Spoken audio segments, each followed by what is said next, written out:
Hello, everybody. Thanks for joining the session on high and very high energy emission from gamma ray bursts.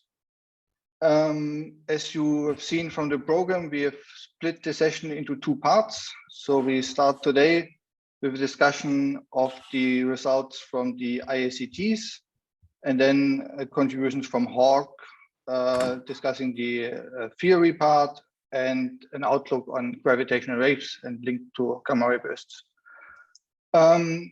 Without further ado, I guess we can start. First speaker, Alessio Berti, please go ahead. Stop sharing this, and it's all yours. Okay, yeah, thank you, Fabian. So I will share my screen. Should work. Okay, let me know. Can you see it well? I think yes, all fine. Okay, thank you very much. So, hi everyone. So I don't know, good afternoon or good morning, depending on time zone, or maybe good night if you are in Asia or somewhere else. So in this presentation, I will tell you about basically about the results on gamma ray bursts at very high energies by MAGIC. So a little introduction on our gamma ray burst program and a few selected highlights. Then you will hear more about one specific GRB by Davide, and also other GRBs will be presented at in other conferences. So starting a bit presenting the MAGIC collaboration, we are basically running two Cherenkov telescopes of 17-meter diameters in the islands of La Palma, so one of the Canary Islands.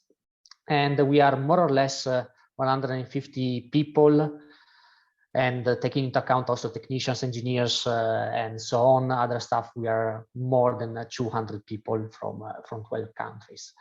And basically, we are running this telescope since more or less 18 years. Well, basically, the first telescope since 18 years, then the second telescope was added later in 2009, so a little bit less. It is running since a little less time. We, of course, have a quite extensive follow-up program for GRBs, because our telescopes are quite suited for the follow-up of GRBs, starting from the fact that we have a low energy threshold, because we have a large reflector, so also the energy threshold that we have is quite low, around 50 GeV at the zenith. And we have also an additional trigger system, which is called the SAM trigger, which allows us also to go down to around 30 GeV in threshold, again in zenith. And this is, of course, very good for GRBs, which are quite distant sources where the effect of the extragalactic background light absorption is quite strong. We have also good sensitivity, also for small time scales and large effective areas, so we can collect many photons in order to perform, for example, spectral and temporal studies of GRBs. We also have worked quite a lot in order to observe during moon time, even with strong moonlight and at high zenith angles. And this is because we want to increase our duty cycles, and also because GRBs, they come, of course, we don't know where and when they will appear. So we need to be prepared in every situation. And so the telescopes should observe under any possible conditions that we can think of. And finally, they are quite lightweight. Well, 70 tons per each telescope, but let's say this is quite lightweight for a Cherenkov telescope. And for GRB alerts, but not only for GRB alerts, also for neutrino alerts, for example, we have a full automatic reaction when we receive these alerts, where you use also this fast slewing, where the telescope can slew with a speed of around 7 degrees per second in fast mode. Of course, one of the primary scientific goals that MAGIC always had since the telescope were designed was the detection of GRBs at very high energies. And currently we have more than 130 GRBs, actually almost 140 GRBs observed since 2005. And we had until now 2 detections. One is the famous GB190114C, and the most recent one last December, GB201216C. And of course, we during the years, looking also at the different results appearing, we also refined and changed a bit the follow-up strategy for GRBs. So for example, including late time observation for specific GRBs. So for example, the one with LAT detection, because we know that they have this extended emission in the afterglow. And also, yeah, not limiting the observation to the first 4 hours after the trigger time.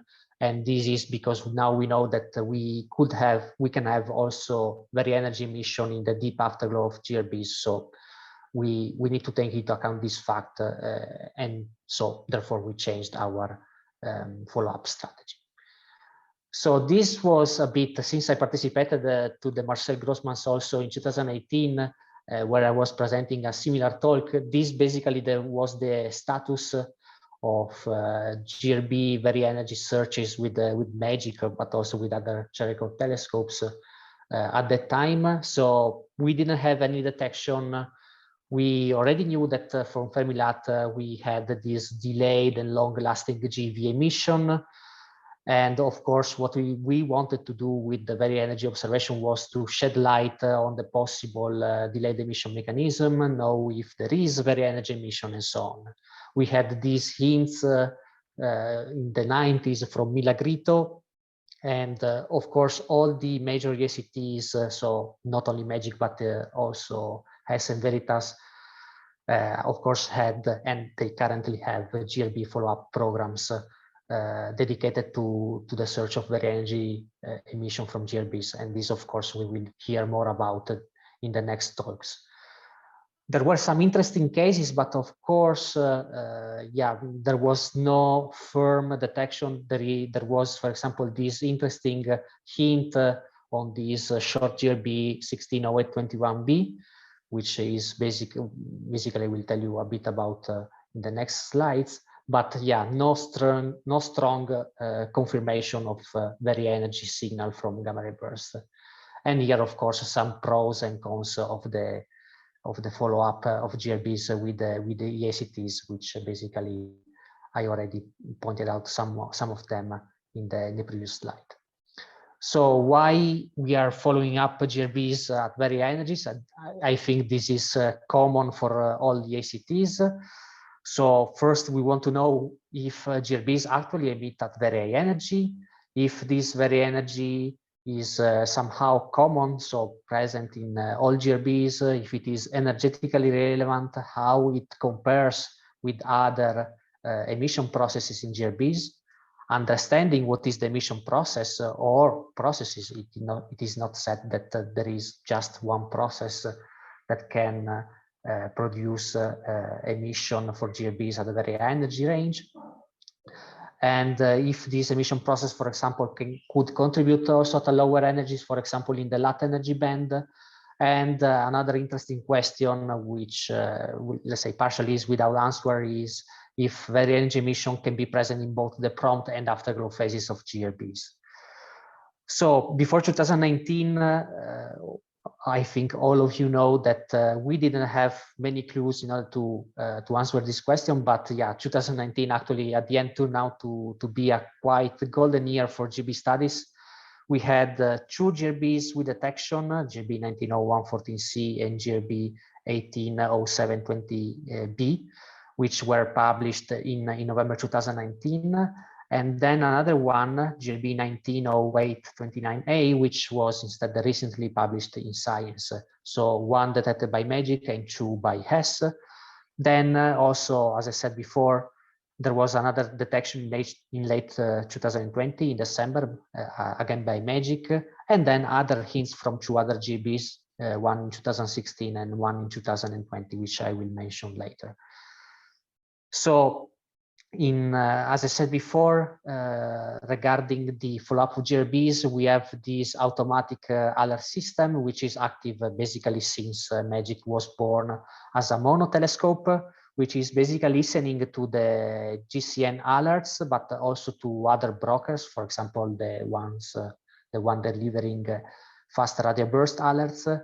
And of course, we have the automatic repointing for GRB neutrinos in place.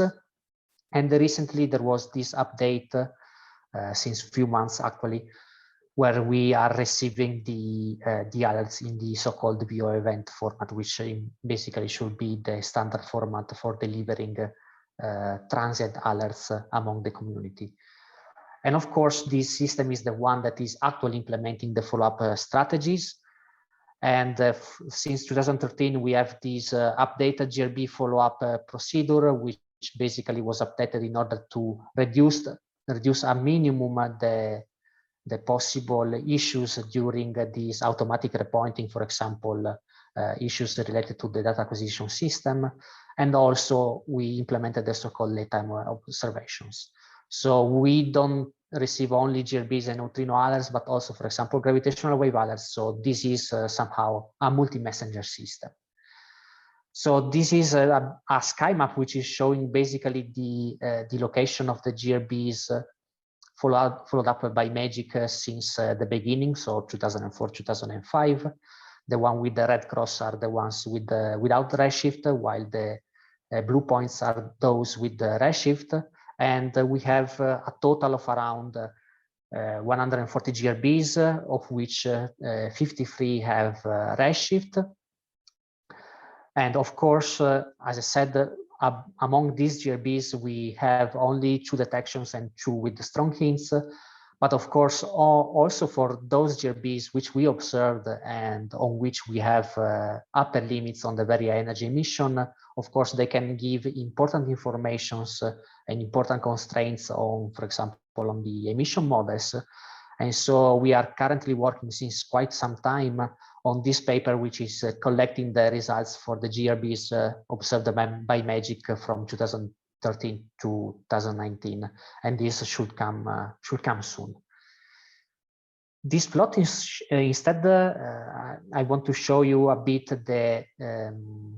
the delay with which we observe the GRBs. In this red box, basically, I am showing the GRBs that we could follow up with a delay less than 100 seconds, and the number of GRBs in this case is 37. We have instead 25 with a delay less than 1 minute, and 12 with a delay which is less than the duration of the burst. Of course, this is not telling that we observed during the prompt, because we know that in some cases T90 is not a good proxy for the duration of the prompt emission phase of gamma ray burst. So of course, with MAGIC, we are trying to fill up this red box as much as possible in order, for example, to try to catch the prompt emission, the early afterglow emission, and of course the afterglow emission.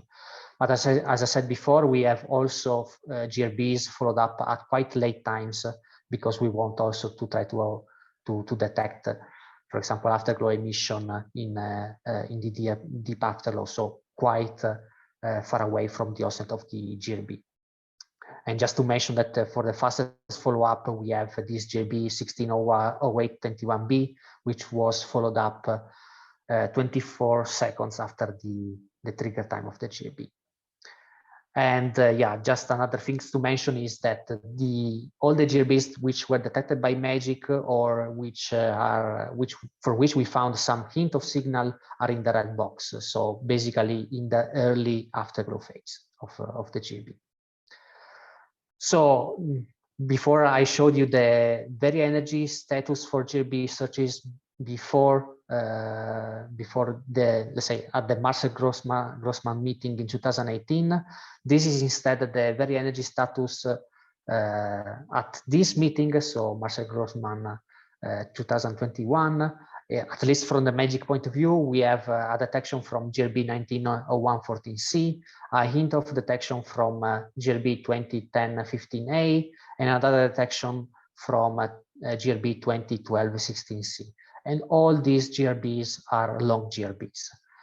And of course, as I said before, but just to stress a bit, we had a refinement of the follow-up procedure after the detection by MAGIC, but also the ones by Hess, where we have a better organization of the late time observation in order to try to detect also deep in the afterglow, and then also more frequent checks of the multi-wavelength information that we receive, for example, from the GCN circulars, especially those on the redshift estimations, because yeah, we are looking for all the interesting multi-wavelength information to know when and if to follow up the GRBs, basically. As I mentioned before, we had a strong hint of detection from this short GRB 160821b, and this was a quite interesting GRB. So as I said, it was a short GRB at quite low redshift, redshift 0.16, and we had a quite fast follow-up by MAGIC with a delay of only 24 seconds after the onset of the GRB. We were a bit unlucky with the weather because the data was especially, let's say, was affected by moon. So the data is affected by moonlight and also partially by wet weather in the first part of the observation. We had, considering this data, a hint of detection at the level of 3.1 sigma pre-trial, which is going down to 2.9 post-trial. And this is also interesting, this GRB, because it is one of the few short GRBs with also a kilonova emission confirmed. So, as you know, these short GRBs could be can be accompanied by this kilonova emission, which was, for example, observed also for this binary neutron star merger in August 2017. And what we did with this hint of detection was also to try to model the multi-wavelength data, in particular the radio, optical X-ray, and also the MAGIC data with a simple emission model, which is basically considering the synchrotron and the synchrotron self-Compton and the external forward shock.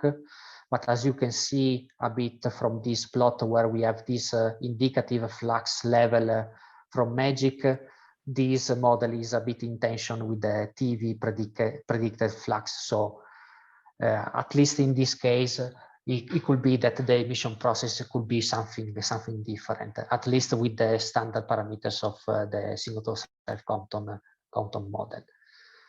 And finally, another highlight, from which you will hear more about in the next talk by Davide, is GB 190114C, which is the first GRB detected by MAGIC from 300 GeV up to 1 TeV, in which basically, if you look at this multi-wavelength light curve, we could see a flux decay which is similar to the one in the X-ray.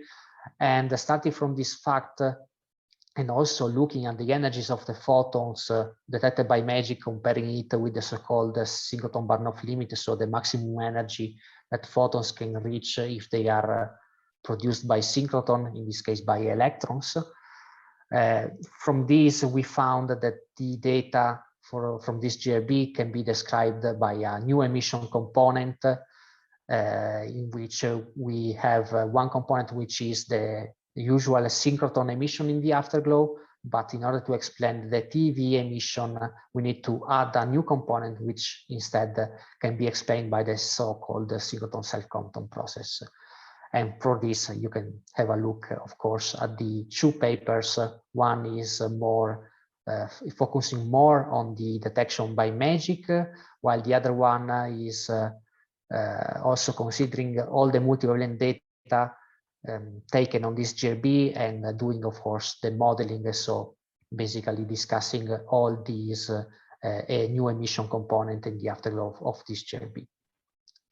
Then, as I said, sorry? 1 minute. Okay, almost finished. So as I said, we have also these hints from two other GRBs. This is one is GRB 2012-15A, which is a long GRB, which actually at the beginning when it was detected, there was some debate about its long or short nature, but at the end there was a supernova signature which was detected starting from 5 days after the onset, which is also, this GB is also quite low luminosity, only, let's say, 10 to the 50 ergs and quite close. Basically, the redshift is very similar to the one of GRB 190114C.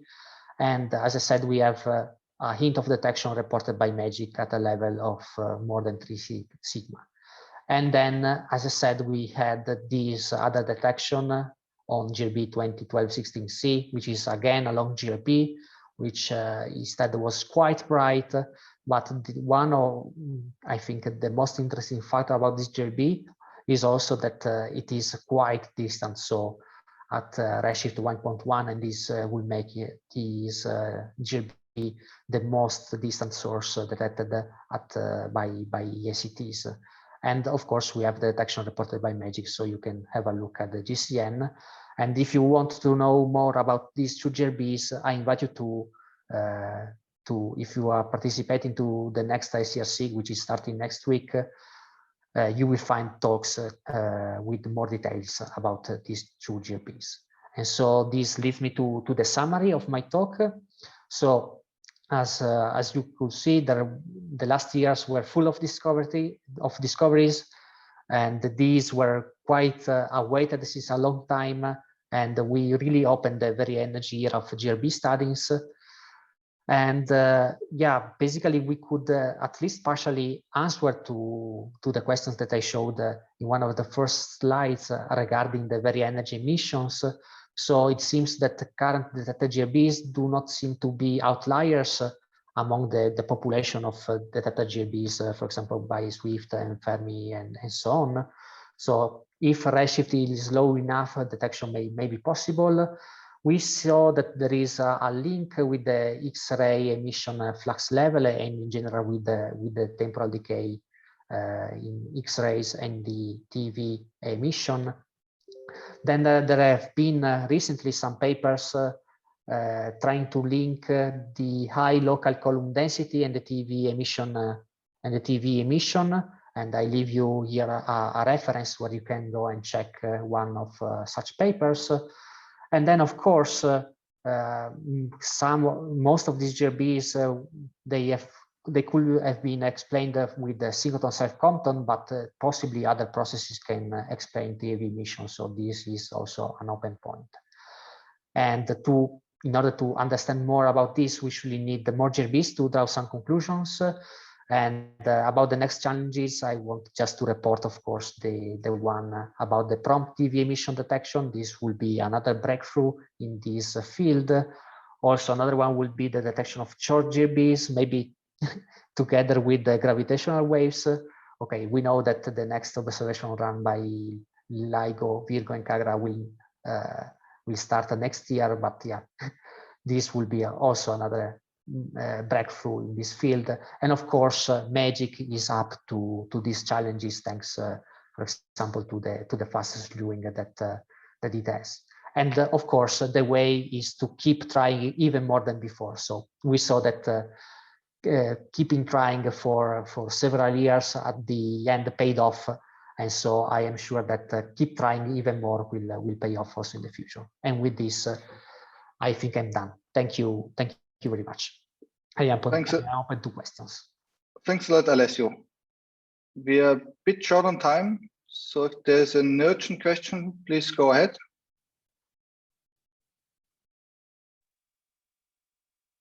Okay. Giovanni, please go ahead. Yes, very quick one on slide 8. I just wonder whether you have a public repository of the timing of observations, or you are planning to have one for the collection of all the follow-up observations of GRBs. Okay, about the, you mean only about the timing? So the delay, well. Yes, the time at which GRBs have been followed up, because that might be important for the estimates of detectability. Okay, so a full catalog, I think not, but as I mentioned here in slide 7, we have this paper on which we are working on so which is collecting these GRBs from 2013 to 2019, in which, of course, all this information about the delay and let's say how fast we could react and so on will be surely present, at least for these GRBs.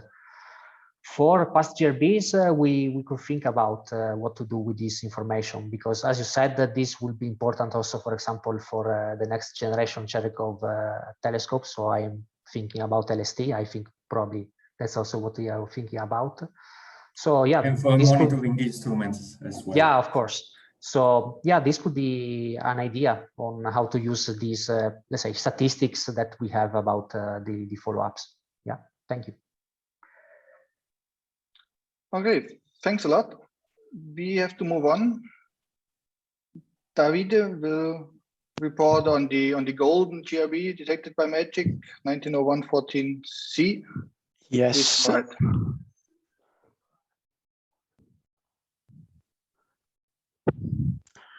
Okay, can you see my screen?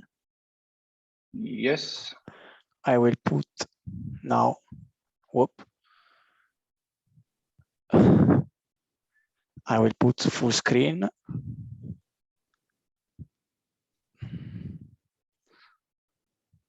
Sorry, I have a problem.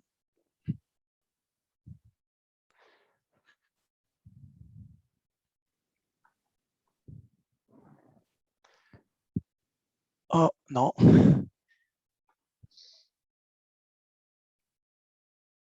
And okay, now you should see full screen. Yes. Yes. Please go ahead. Okay. So, yes, so good afternoon or good night or good morning to everybody. This talk will be devoted to the study on the MAGIC dataset that have been derived from the observation of gamma ray burst 1901-14C. I will focus this talk on the conclusion that could have been derived from the TeV datasets, and also on the physical implication that have been derived also considering the MAGIC dataset together with the lower emission at in the multi-wavelength band. So if we do a little step back in time before 1901, before 14 January of 2019, as also Alessio talked in the previous presentation, the situation from the GRB side was very different from the current one. So the lack of observational proofs from the very high energy side, despite a very nice model was presenting the gamma ray burst emission in the lower energy bands, did open several questions about the very high energy component. So it was not clear if this component was there, and even if the extension of this component it could be reached the TeV energies. And there was also discussion about how much this component could be considered common in gamma ray burst, and debates on the possible radiation processes responsible for this component. And also together with that, the relationship that this kind of component could have with the lower energy emissions. And from both the observational and theoretical point of view, is it indeed true that there were several studies which point towards the idea that this very high energy emission was indeed present? The Fermi photons could hardly be reconciled with the synchrotron emission that was seen to be the promising, the likely radiation mechanism responsible to describe the emission from radio up to X-rays. And these photons observed could explain with difficulties considering the synchrotron emission. And from the theoretical point of view, the asynchrotron self-Compton emission from the external forward shock scenario, when assuming the emission from the GLB afterglow, seems to be the natural extension of what was observed in the lower energy band from radio up to X-ray. Therefore, these observational theoretical informations were good reason to describe why this search of very high energy emission was so intense. So there were theoretical expectations, but not so many observational hints that could prove the presence of this component. This was true until we reached the clear detection of a gamma ray burst in the very high energy band. And this is what happened with gamma ray burst 190114C. This GRB was triggered by Swift path. It is a long GRB with a redshift of 0.4245, which so is a relatively low redshift.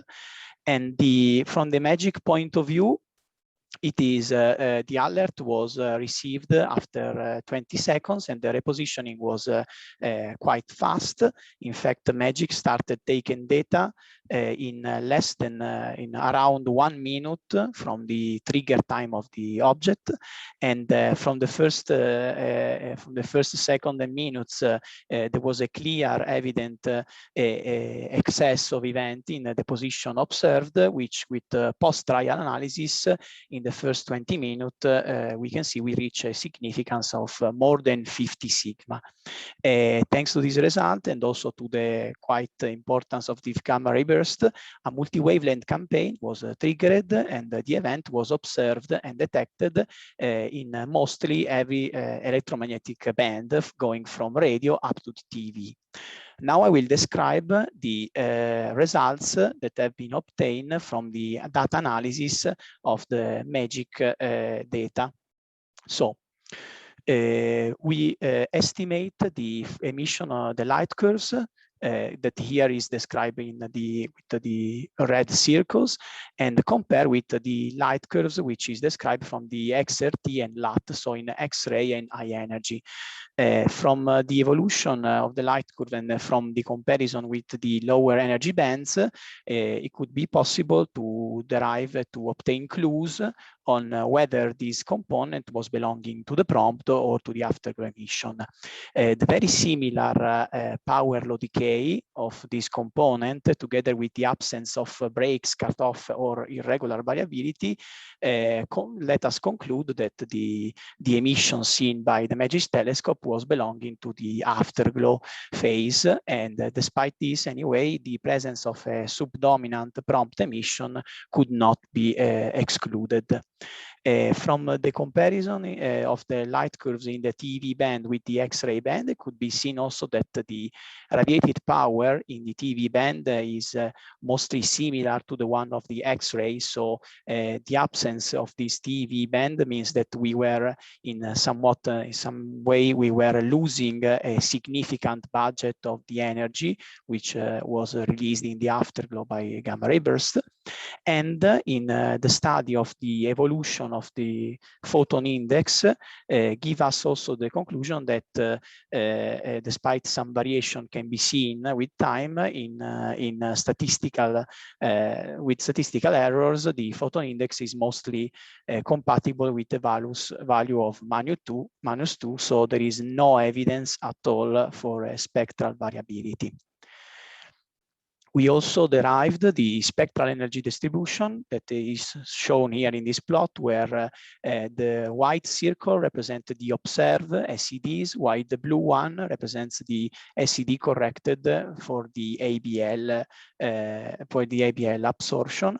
What we can clearly see is that the spectral energy distribution can be described with a power law with the index of mostly -2 for the ABL corrected SEDs. This means that so the energy is equally distributed more or less in the going from 0.3 TeV up to TeV.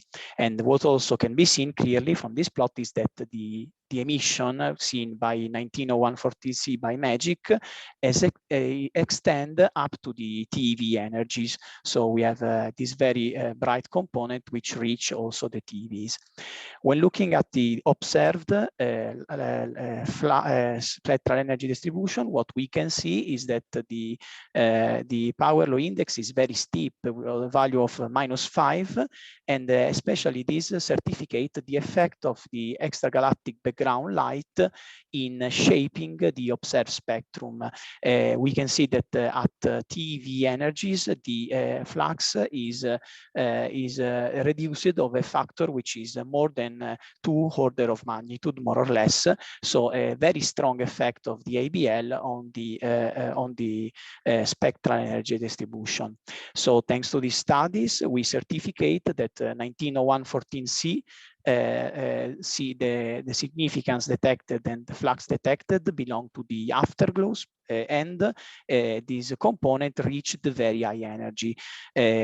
Moreover, we certificate also the presence of some similarities between the TeV component and the X-ray, which can point towards the presence of an intimate connection between these two components. Despite this connection, anyway, we ruled out the possibility that this TeV component could be described with the same emission mechanism, which is the typical one which described the lower energy bands. And we did it with the so-called synchrotron Vernoff limiting curves, which also Alessio mentioned before. So we theoretically calculated the maximum energy in the case of a leptonic scenario for the emission of photons through synchrotron radiation, which is described by this formula. In the external forward shock scenario, we evaluate the evaluation of the blast wave, which is described through the Lorentz bulk factor gamma. We consider two different dynamical evolution of the blast wave in the external forward shock scenario, an evolution which describes a constant density interstellar medium, the homogeneous medium, and one medium which mimics the effect of the stellar wind, and therefore a density of the interstellar medium with a profile dependent on the radius through a power law description. And from that, we can derive the two maximum energy curves, which are expressed here with dashed and dotted red lines. And we compare it with the MAGIC events, which are here expressed in blue color code in time and energy. As we can see from this plot, even the lower energy events of the MAGIC observed by MAGIC are well above these curves, which are also obtained assuming very extreme scenarios. And this is the first unequivocal evidence that another emission component must be claimed in order to relax this tension between the theoretical results and the MAGIC data. In order to understand better the similarities and the differences between the TeV component and the lower energy bands, a multi-wavelength picture is fundamental. And here, as also shown in the previous talk by Alessio, I described the GRB 190114C datasets in the multi-wavelength, which was observed. As we can see, we have a lot of data covering the entire electromagnetic spectrum, going from radio up to TeV range. I will now show how the MAGIC data were analyzed and the interpretation in the multi-wavelength approach. The MAGIC datasets was divided into different time intervals, which are expressed here, as you can see. And these time intervals were calculated in order to evaluate the evolution, spectral evolution of the MAGIC SEDs, and also to evaluate also their relationship with the contemporaneous emission in the high energy and the X-rays. As we can see here at the end, we build several multi-wavelength time beam spectra, especially for the first two time beams where we have a contemporaneous continuous observation from XRT, GBM, and BAT and LAT data. What we can see from the multi-wavelength time beam spectra, especially for the first time beam, is that to explain the magic data set, which is obtained of energy greater than 0.2 TeV, a spectral hardening is required, and therefore this point again through the idea that the synchrotron emission could not explain this component, but a second peak must be present here in order to explain this hardening of the spectra. And so a new emission component at very high energy could explain this behavior of the multi-wavelength time beam spectra. Since the intimate connection between the X-ray and the TeV energies, but also these differences, the most credible scenario, which was able to describe consistently all the multi-wavelength data, is the scenario in which the TeV emission is described through the synchrotron self-Compton emission and the lower energy band through the synchrotron emission within the external forward shock scenario. As a result, we produce a modeling which was able to describe the multi-wavelength picture. And here the model is reproducing the data, considering two different time beams consecutive, the one that I have described before. And here it is shown, so the multi-wavelength modeling and the data. As we can see, the data are satisfactorily explained by the modeling, which is able to reproduce the X-ray, the high energy, and the very high energy data. In particular, what we can note, what could be noticed is that the magic soft spectrum with a photon index of -2, which therefore means that the peak of our synchrotron self-Compton component must be put before the magic observational range, could be explained if we claim for the presence of the Klein-Shina regime in the synchrotron self-Compton, and therefore which shapes the TeV spectra, and also a non-negligible effect of the gamma-gamma internal absorption that could be seen also in this picture, is described through the difference between the blue line and the dashed red line, which is the one in which we do not consider the gamma-gamma opacity. And moreover, this modeling was obtained considering the parameters in the GRB afterglow, which are expressed here. The parameters used fill in the typical range, which was used for all the modeling of the data from the radio up to X-ray. And these results also point towards the idea and the possibility that this synchrotron self-Compton component, this TeV emission that we have seen, could be in somewhat universal, so somewhat typical to several gamma ray bursts and common, and therefore we could increase more the detection in the future. And this was actually happening since now the number of gamma ray bursts is increasing. Moreover, what we can derive from this modeling, as we can see here from rough estimation, the power emitted in the TeV range is more or less at the same level of the power emitted by the synchrotron component.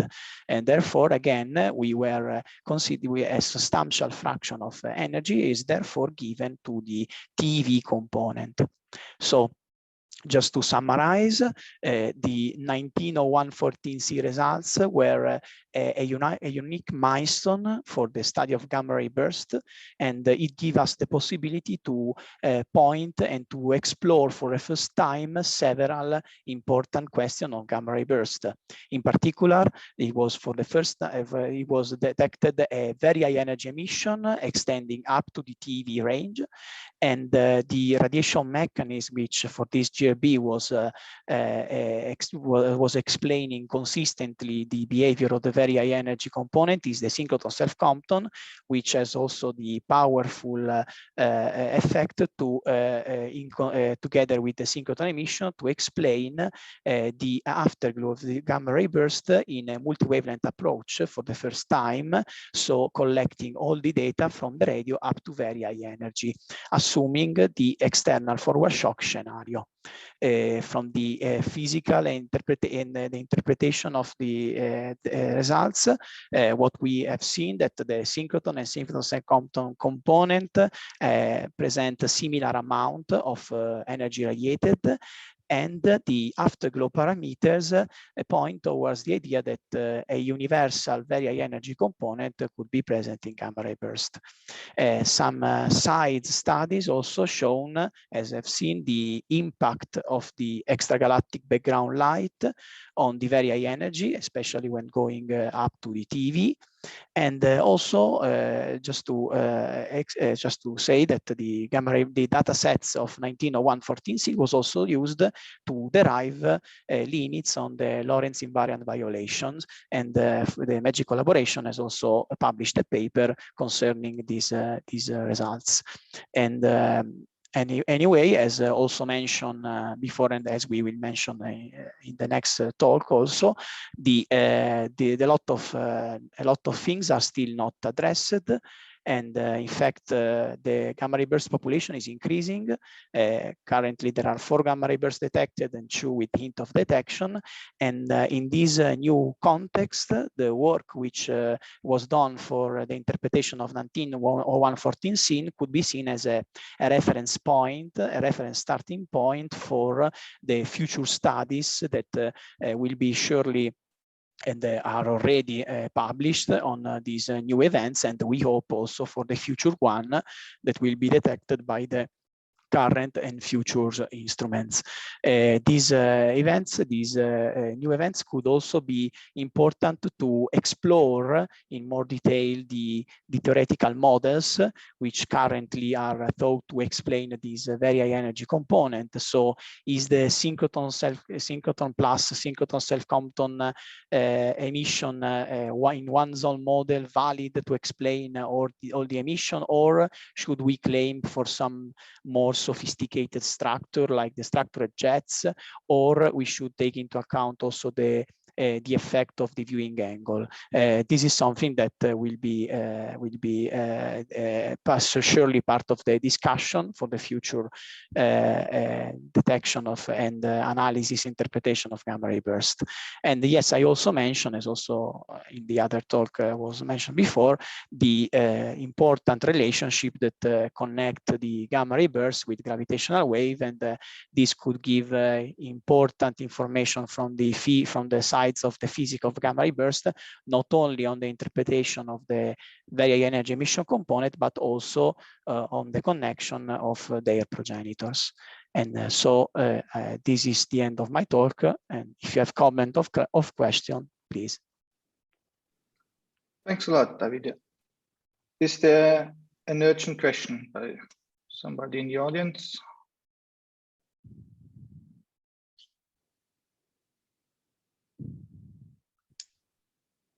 I don't see any raised hands. Then in the interest of time, let's just move on. Thanks a lot, David. Very interesting. Sylvia can report on the HES GRB program. Hello, let's see. Sharing screen.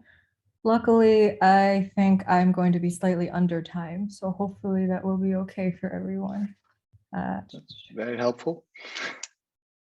All right, hold on a second. Let me.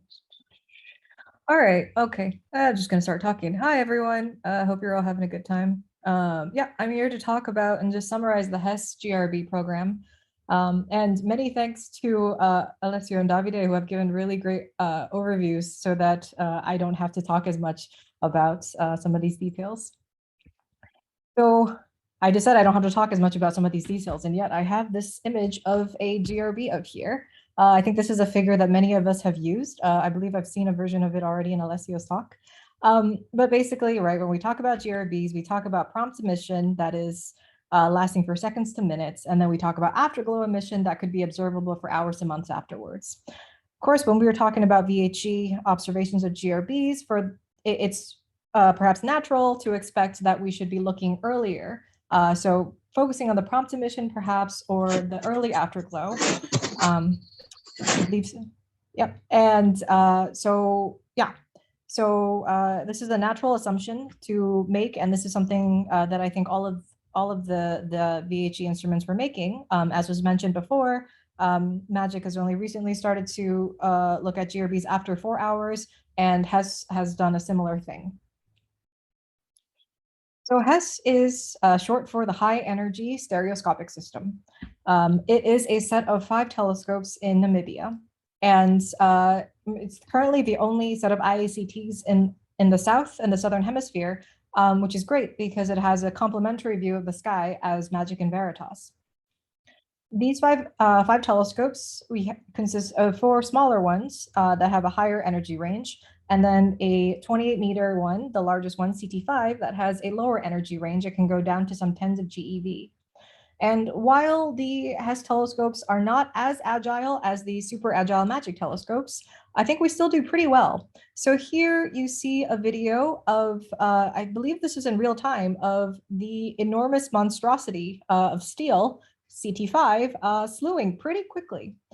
And this, so as was mentioned before, this fast, rapid slewing is important because, of course, IACTs don't have very large fields of view, right? We have fields of view that are about a few degrees radius, which means we don't see a large part of the sky. Well, we see a patch of the sky at any time. We do not see large fractions of the sky.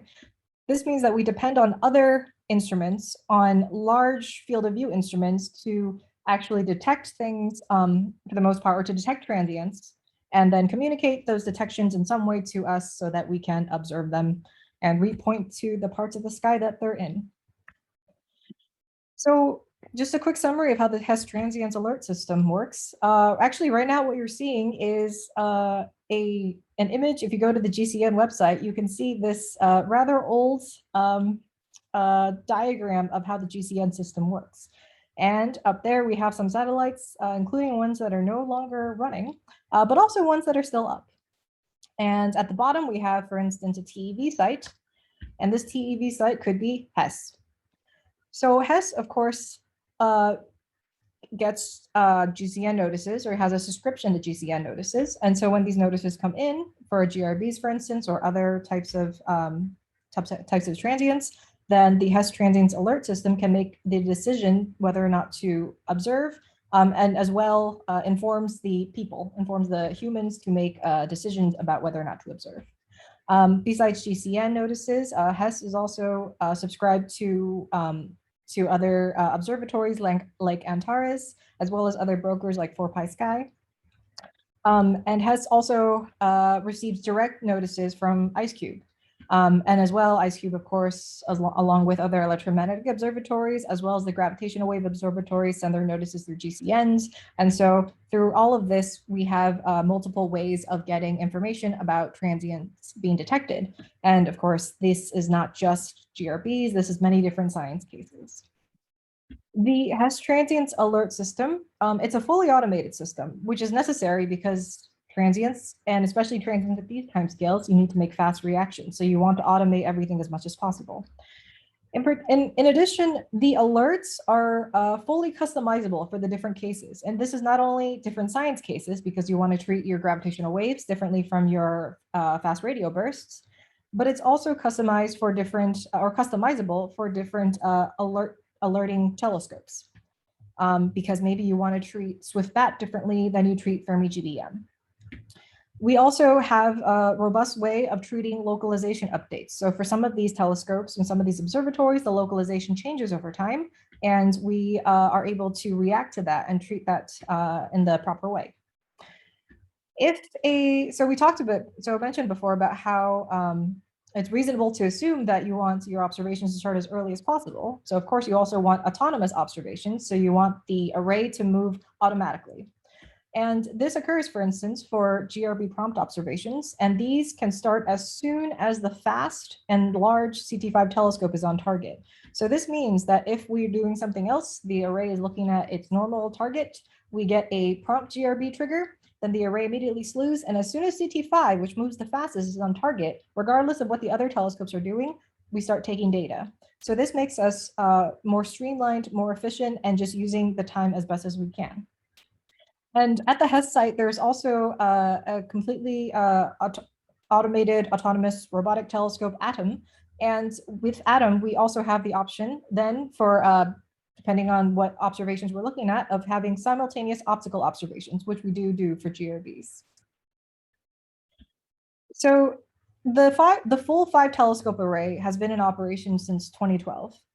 And what you're seeing here is a plot of all the GRBs that has followed up since then with the full 5 telescope array. And the different, let's see, so the vertical axis is the zenith angle of the GRB, which is just the angle from the vertical. And of course, when you have a lower zenith angle, it's more directly overhead. And so you can probe it down to lower energies. You have a higher zenith angle, then you can't go down as low in energy. What you're seeing here are GRBs that were followed up by Hess in these years. And the stars are Swift-Bat GRBs. The crosses are Fermi Gbm GRBs. The circles are Fermi Lat GRBs. And most of I think about 60% to 80%, depending on the definition, of our GRBs that we follow up are BAT GRBs. And we also follow up GRBs by other instruments as well, but these are just the main ones.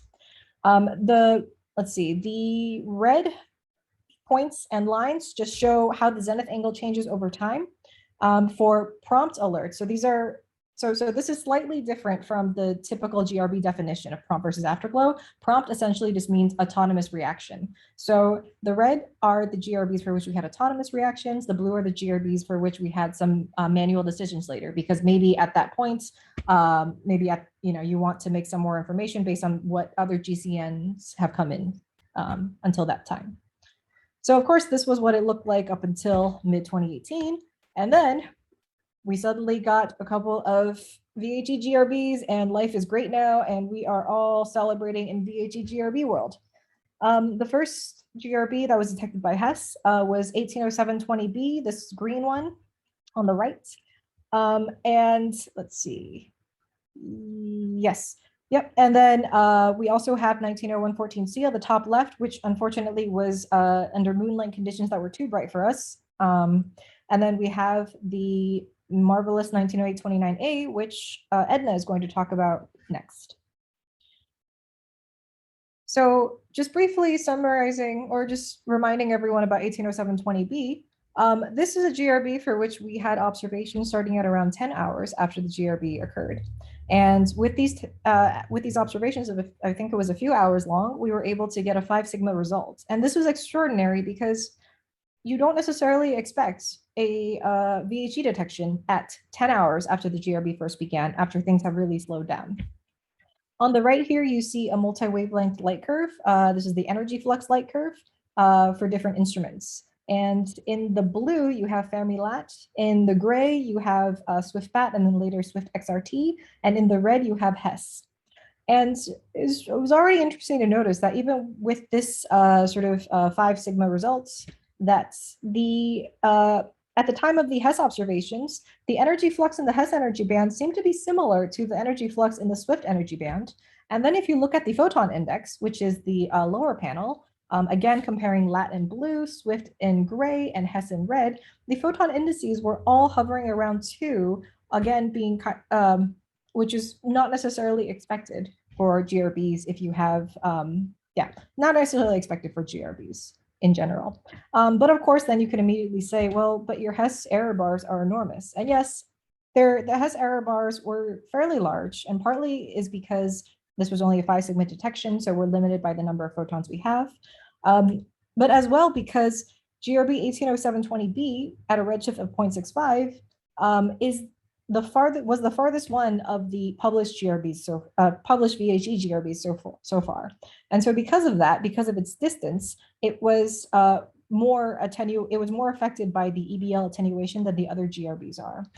And so what we really were looking for was a really close by GRB. We got lucky, 190829a. Again, stay tuned for Edna's talk next. Do not go away. So looking forward, what are we doing to do better in the future? So one thing that I think we're all doing now is to push our observation strategy more. And what does that mean? For us, it means we're allowing for much longer delays, as well as taking longer observations of individual GRBs. So what you see here is a plot of the number of GRB observations we conducted per year. And you can see that after things kind of leveled off for a bit, we went after on average 10 GRBs per year until this last year. So in 2021, so far, 2021 is only half over, we have already observed 14 GRBs. And if this keeps on going, we are going to hit 30 GRBs this year. And yeah, and we're still working on analyzing the data for all of these, of course, but hopefully we'll get some interesting results out whenever we can. Another thing is, as I mentioned before, we want to utilize these different telescopes or these different GRB detectors, for instance, in the best way that we can. So this means taking something like the Fermi Gbm localization regions and tiling them.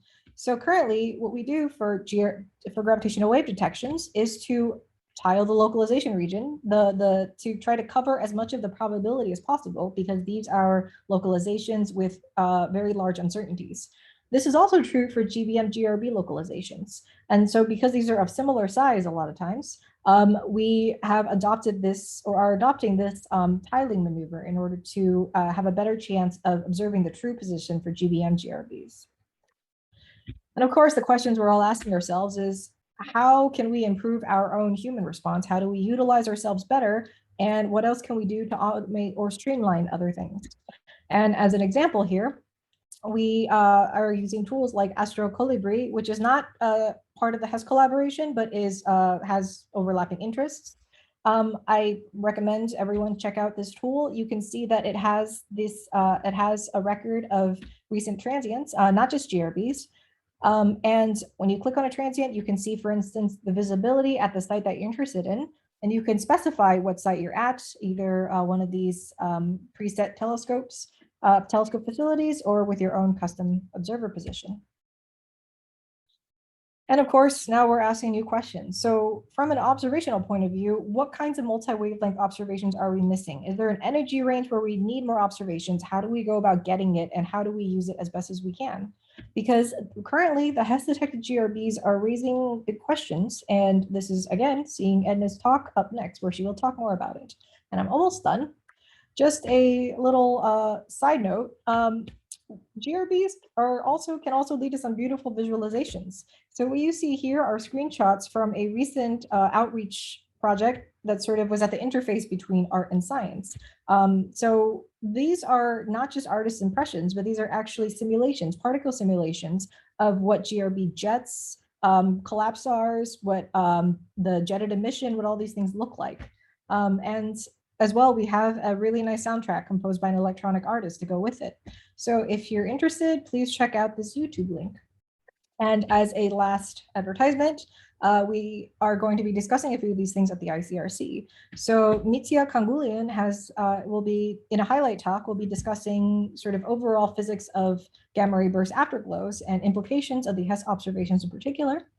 Stefan Wagner, our spokesperson, will be giving an overview and summary from the recent highlights from the HESS experiment. And if you're interested in the pretty pictures, Stefan Ohm has a contribution on how these artistic videos are created. And that's it. I have no summary slide. This is it. Thanks a lot, Silvia. Thanks a lot for the advertising of Astro Colibri. Other questions?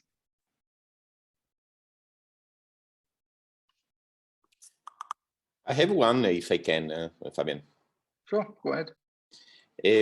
Silvia, can you show again the slides about the tiling? Yep. Okay, because the GBM, let's say the LIGO Virgo had the probability map included.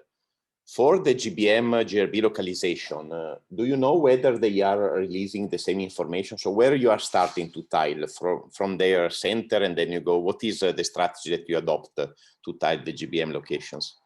Right. So actually, I saw Eric Byrne showed up, so he can probably give you more details. But as far as I know, I believe there's there's the automated, the RoboBA now, I think, which does essentially what the human burst advocate used to do to get the on the ground human in the loop GBM localization positions. And so though that happens on a latency of, I think, 10 to 30 minutes or something like that after the burst began, or after the burst occurred, just to wait for the full data to downlink. And then they do provide this HELPIX map linked from GCN notice, I think, from the last GCN notice that is sent out, if it's available. And then we just download this HELPIX map and then apply the same kind of strategy. And there are different strategies we apply, but we basically say, considering where this is, what the zenith angle is, and how it's moving across our field of view, how do we maximize the amount of, maximize the probability we cover. And usually basically this starts at the center and then it kind of goes around. No, but I think the question was really, let's say, simple in this way. So thanks that you answered properly and correctly, and what I wanted to hear. But then the GBM has not just the location error, the statistical one, as you know very well. There is some systematic error. So you are searching for a larger error box. Yes. And again, Eric should correct me if I'm wrong. I believe the full HELPIX maps also include the systematic uncertainties folded in. So when you're looking at the HELPIX maps, you're getting statistical and systematic combined. And so this is why we are focusing on these maps rather than just the single points, the localization center, and then looking at which only gives you sort of information about statistical uncertainties. Thanks. Did I answer your question, or did I talk about something else again? Okay, I guess that answered the question. Okay. Thanks a lot, Sylvia. Let's move on. Thanks a lot. Edna is going to report on 1908, 29A. Go ahead. Sure.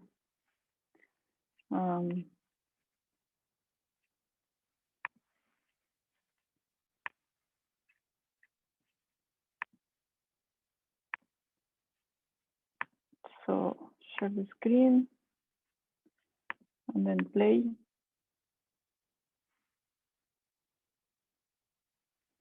Yeah, all right. So first I wanted to give a big thank you to Fabian and Franz for organizing these two sessions from today and Wednesday, and also for inviting me to give this talk. So I will talk about the very high energy observations of GRB 1908-29A that was detected with HESS. And while I'm giving this talk on behalf of the whole team that work on this publication, but also on behalf of the HESS collaboration. And also, well, many thanks to Alessio, Davide, and Silvia for giving very nice introductions on what gamma ray bursts are, so I save a lot of time.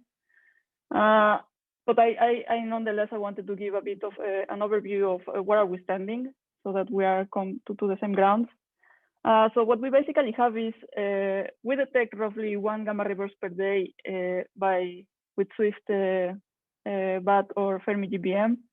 And out of this amount of gamma ray burst, we get roughly 12 gamma ray bursts per year with Fermi-LAT. So we're talking about the high energy emission in GRBs.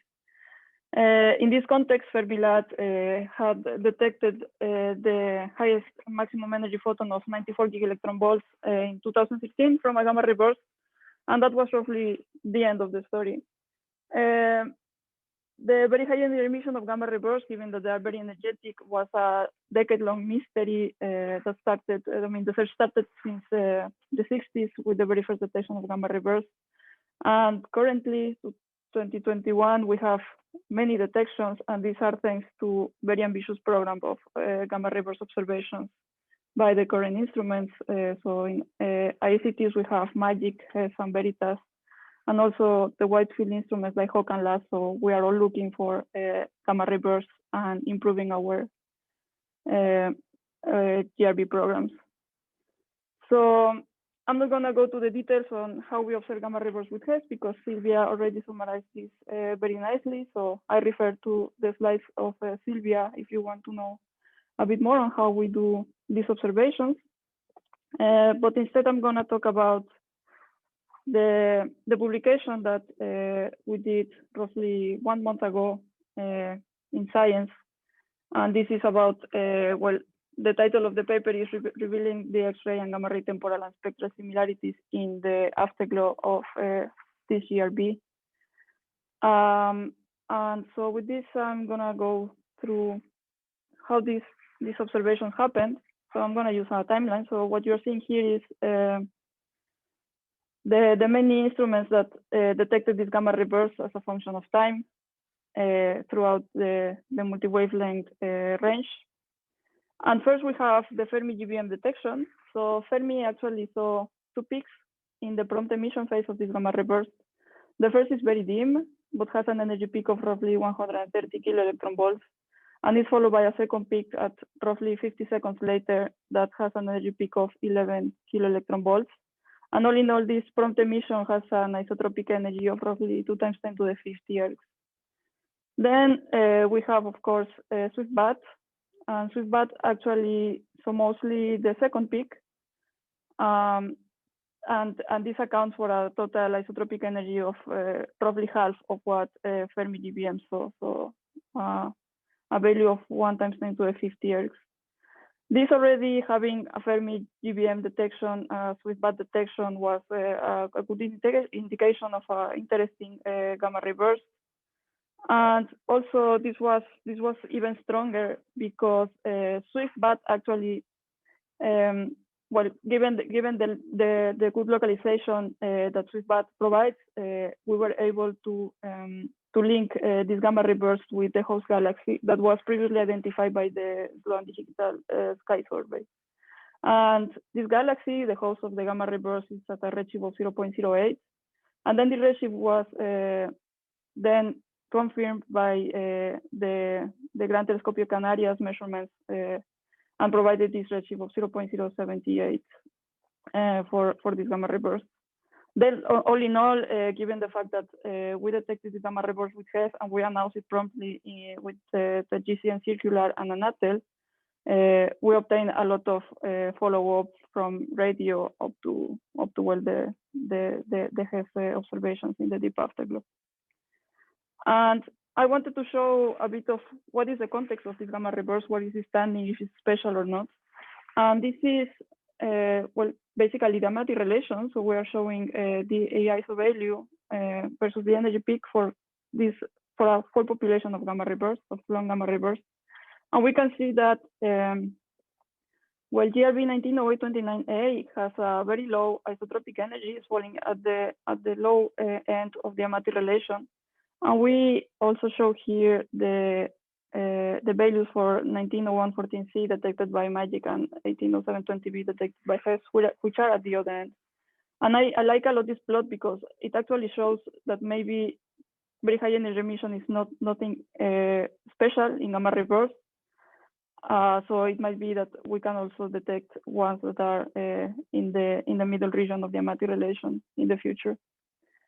And then if we call the Swift light curve in the X-ray band, and we show the luminosity evolution for these 3 gamma ray bursts, we actually see that indeed GRB 18729A is very low luminosity GRB, but it has a very similar behavior in the afterglow as compared to the other gamma ray bursts detected at very high energies.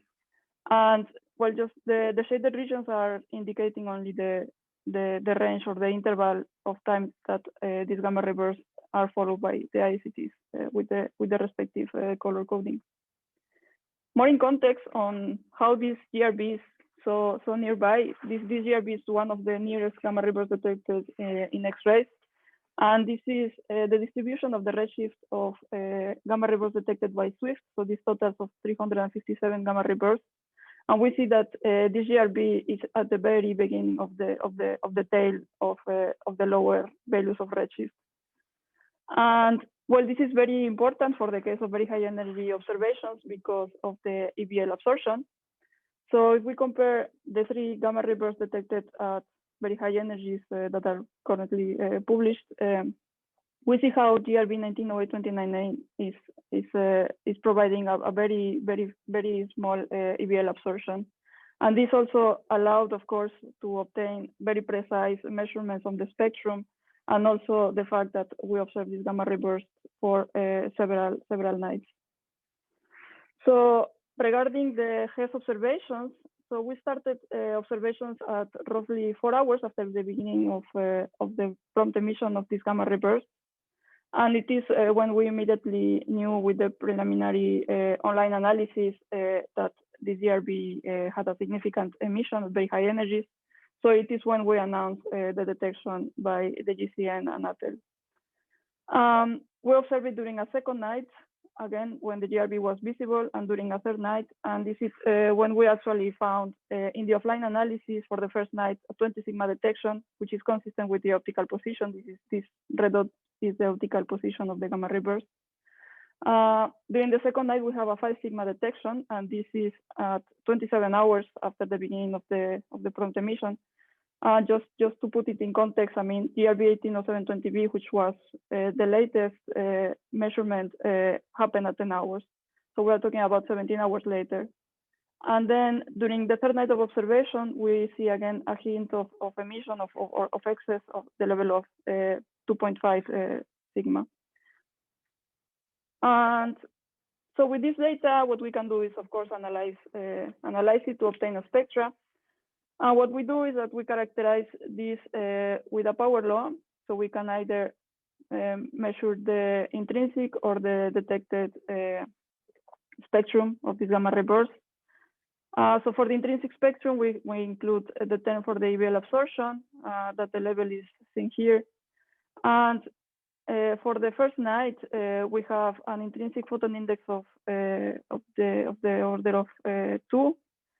That is going up to 3 tera-electron volts. And again, these are very energetic emission being detected all thanks to the very high significance of the detection, but also because it's a nearby gamma ray burst. And this also allows a very good determination of the intrinsic spectrum because the uncertainties on the EBL are minimized. During the second night, we also perform a spectral analysis. So this also results in a photon index consistent with a value of 2.0. Then to put this GRB in context with the multi-wavelength data, so we obtain a light curve for the very high energy detection that is going from 200 gigaelectron volts up to 4 tera-electron volts. With the first night of observations, we actually split this energy flux detection in 3 data points because we have a 20 sigma detection. The second night, we obtain another data point in the light curve, and for the third night, again, the last data point. This allowed for the very first time to measure the temporal decay in the deep afterglow at very high energies from a gamma ray burst. And well, we can, of course, put it in more context with the rest of the multi-wavelength data.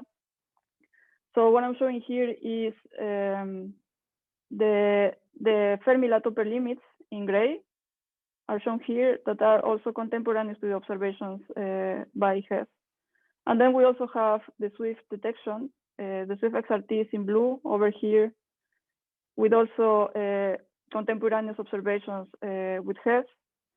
And the temporal decay in XRT is also compatible with a value of 1 as seen by Hess. And the other similarity between this X-ray detection and the very high energy detection is the photon index. So in the case of the photon index, we see that the Hess detection throughout the whole afterglow is consistent with a value of roughly 2. That is also consistent with what is being measured with Swift XRT. That is also again moving around a value of 2.0. So with this, I'm just going to give a bit of a peek on what are the possible emission mechanisms. So one way of interpreting or presenting our data is this light curve. Of course, if we put this data in terms of a spectral energy distribution and considering the usual scenarios for the emission in gamma ray bursts, where we have, of course, the synchrotron that is going from the radio up to low energy gamma rays, so electrons basically accelerated and then emitting synchrotron within the magnetic fields of the forward shock in the gamma ray burst afterglow. And then we might expect the very famous synchrotron self-compton component that is operating at very high energy. So in this case, we have this population of electrons and photons that are being upscattered in order to produce even more energetic photons. So we will see a second component in our spectral energy distribution. So we took our data from our observations at very high energies and X-rays and perform modeling of the multi-wavelength spectral energy distribution. So we are showing here E squared DNDE as a function of energy. If we have a spectrum that has a value of 2, then our SED will be flat. And this is the case for the X-ray detection. So this butterfly corresponds to the Swift detection during the first night of observations of Hess. And then this other one corresponds to the Hess intrinsic spectrum. We have here the Fermi upper limits that correspond only for the first night of observations that are very far away from anything closer to those levels seen between X-rays and very high energies. And so for the modeling, what we did is that we consider the GB4 forward shock and also a one-zone dynamical model. In these cases, we play with 2 cases. So one is the synchrotron self-compton, a normal scenario, and then one where we remove the cutoff limit that is imposed by the burn-off limit to synchrotron. We did this for the 2 nights of observations. So this corresponds to these 2 different plots, 2 different SEDs in the plots. And we can also already kind of estimate what would be the bulk Lorentz factor at this corresponding time. So we're talking about a Lorentz factor of roughly 5 for the first night and of the order of 3 for the second night. What we actually found is that there's a 5 sigma or more than 5 sigma preference for a scenario where we allow for the synchrotron to go beyond the cutoff limit. So this is the theoretical maximum energy imposed by the burn-off limit. And we see that with this scenario, we can nicely connect the X-ray and the very high energy detections. And these are going roughly 8 orders of magnitude being described by one single scenario. And we are going roughly 3 orders of magnitude beyond the maximum energy imposed by the burn-off limit. Still, we discuss also a bit of how can be the synchrotron self-compton scenario possible, and this could be realized if we have bulk Lorentz factors of the order of few hundreds. But of course, it's very difficult to put this to operate at this high bulk Lorentz factor, especially during the second night of observations that we're talking about, an observation at 30 hours after the beginning of the burst. Or also we can talk about SEC if we have a different distribution of electrons that are operating at high energies. But all in all, I mean, the thing is that in these simplistic scenarios, one-zone scenarios, the synchrotron seems to be favored. And we might, indeed, these observations are calling for more detailed analysis, for also some other new models in order to describe this data. So with this, if I can move the slide, okay, yeah. I come to my conclusions. So I think I hopefully motivate you and convince you that this gamma ray burst is very special. And this is because it's very nearby and it's also very bright. And also because we have a detection at very high energies that goes up to 51 hours after the onset, with a very good and very clean spectral determination, thanks to the fact that this GRB happening in our relatively neighborhood. And so we were able to actually determine with a good precision the spectrum and the temporal decay.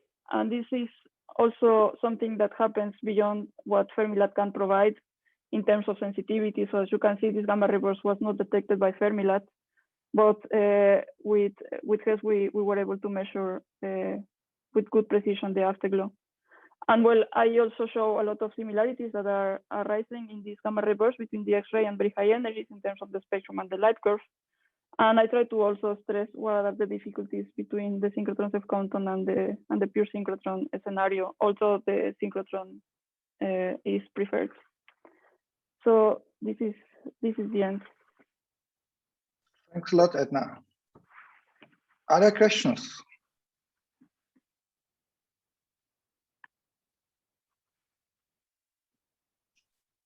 Let's say, Edna, maybe I have one if I can. Let's say about the Sure. progenitor of this GRB. So, let's say, what can you say? Is that something that it is important to know for the very high energy detection? So, what could be the environment of that?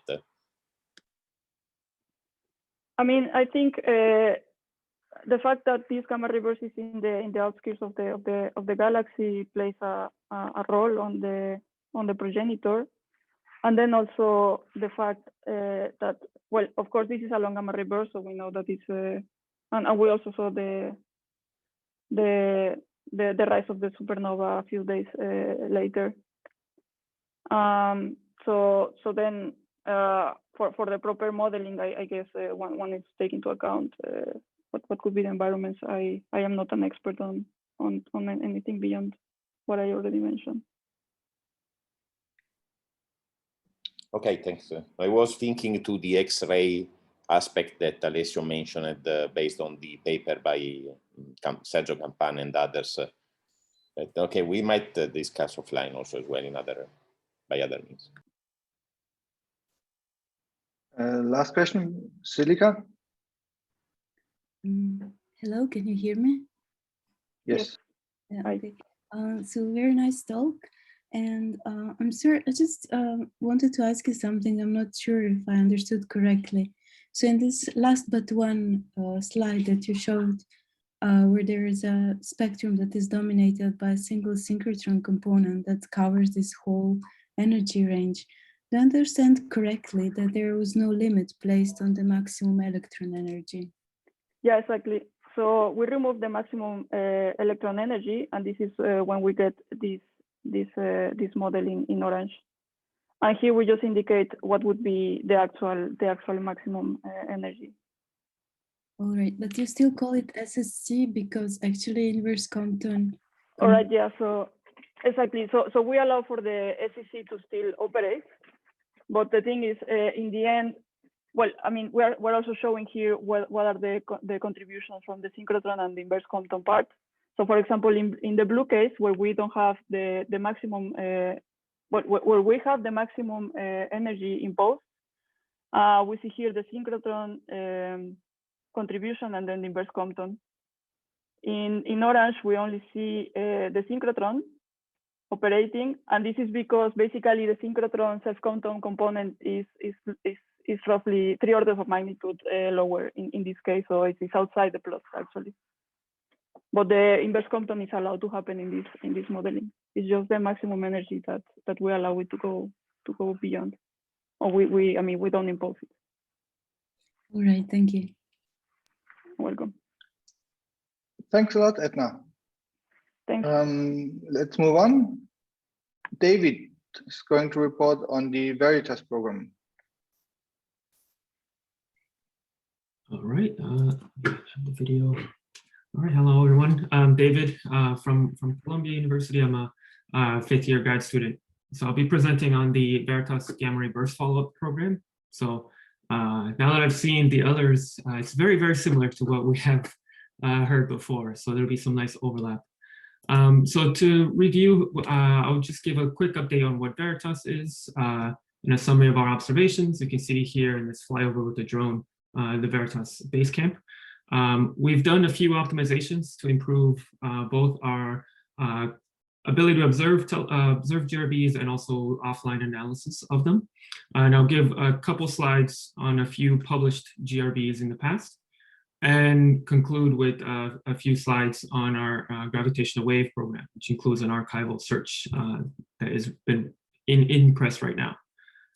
So Veritas, as you can see here, in this picture actually showing off the mirrors, we're a small collaboration, I think about half of, between Magic and Hess, I think 80 people or so. We have 4 IACTs of 12 meters apiece. And our sensitivity is up to energies from 100 GeV up to 30 TeV. So we're capable of detecting crab in about 2 minutes.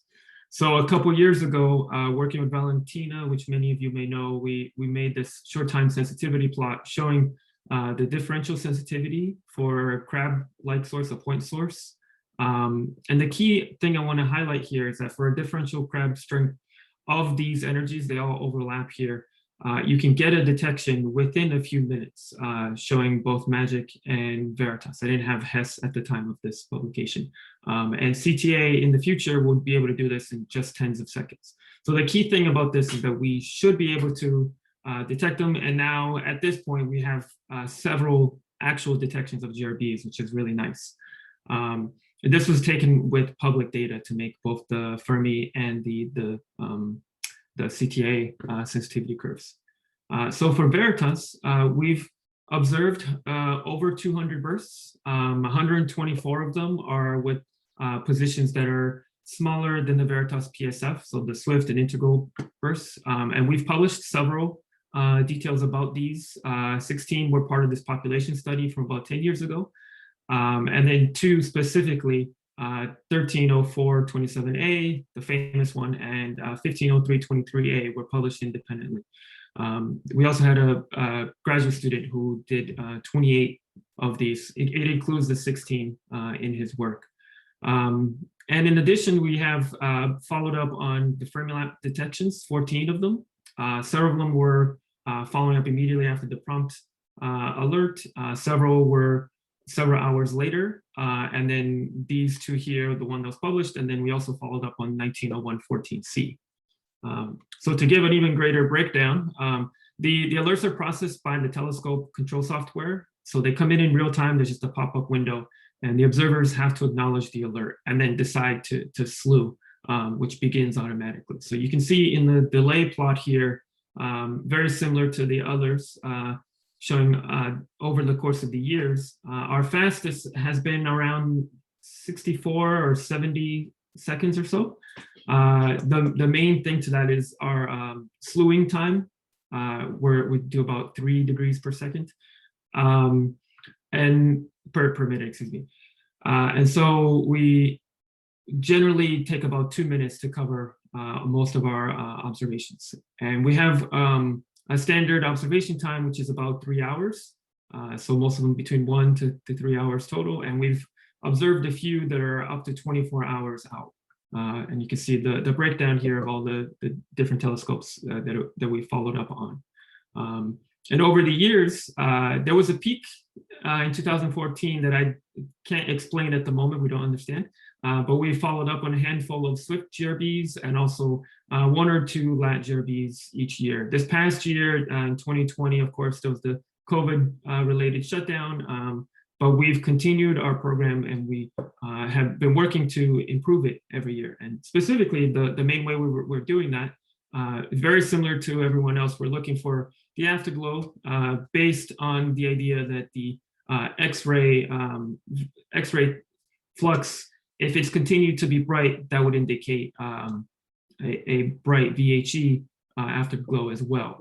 And so some of them, given the detections from HESS and MAGIC from this list down here, we use this to estimate a threshold that we can use to continue to observe. So our standard follow-up up until last year was just the 3 hours, and then we would call it quits on that observation. But now we are monitoring, we're now monitoring with Swift XRT to follow some of the bright afterglows that we might have missed if we had continued going more than 3 hours. So we use the X-ray value. We have a quick look monitor and a program in our system that projects the X-ray flux from the Swift XRT, initial detection and the light curve, projects it over through multiple hours. And then it alerts the observers via an email telling them how long it will be greater than this threshold of 10 to the minus 11 ergs per centimeter squared per second, how long it'll be like that for more than 3 hours, and for the rest of the time that it'll stay that way. And so the main idea here, as we know, is we're gonna, this selection threshold will prioritize the bright events, and it'll increase our probability of detecting the VHE events so that we can continue to follow up on them. So a second part of the work that we're using to try to improve our ability to detect is to improve our standard analysis. And specifically, this is the offline analysis. So we know that the light curves fall as approximately 1/t in the time domain. But Liam-Ma doesn't distinguish between the arrival times. And so we need a method to give larger weight to the earlier photon candidate arrivals. As you can see, this is the ALAT counts as a function of time. Most of them are in the first 60 seconds and then sparingly throughout the next 5 minutes. So the way to do that, we published a paper in 2017 that took the Liam-Ma equation and applied here's the likelihood ratio using counts rates, modify the signal counts to make it a signal counts as a function of time with something like a theta times t to the -1, for example, or t to the minus beta of some kind. In this simple work, he was able to rework the Liam-Ma equation, and now we have that in our standard analysis pipeline in the offline analysis, assuming some sort of t to the beta dependence.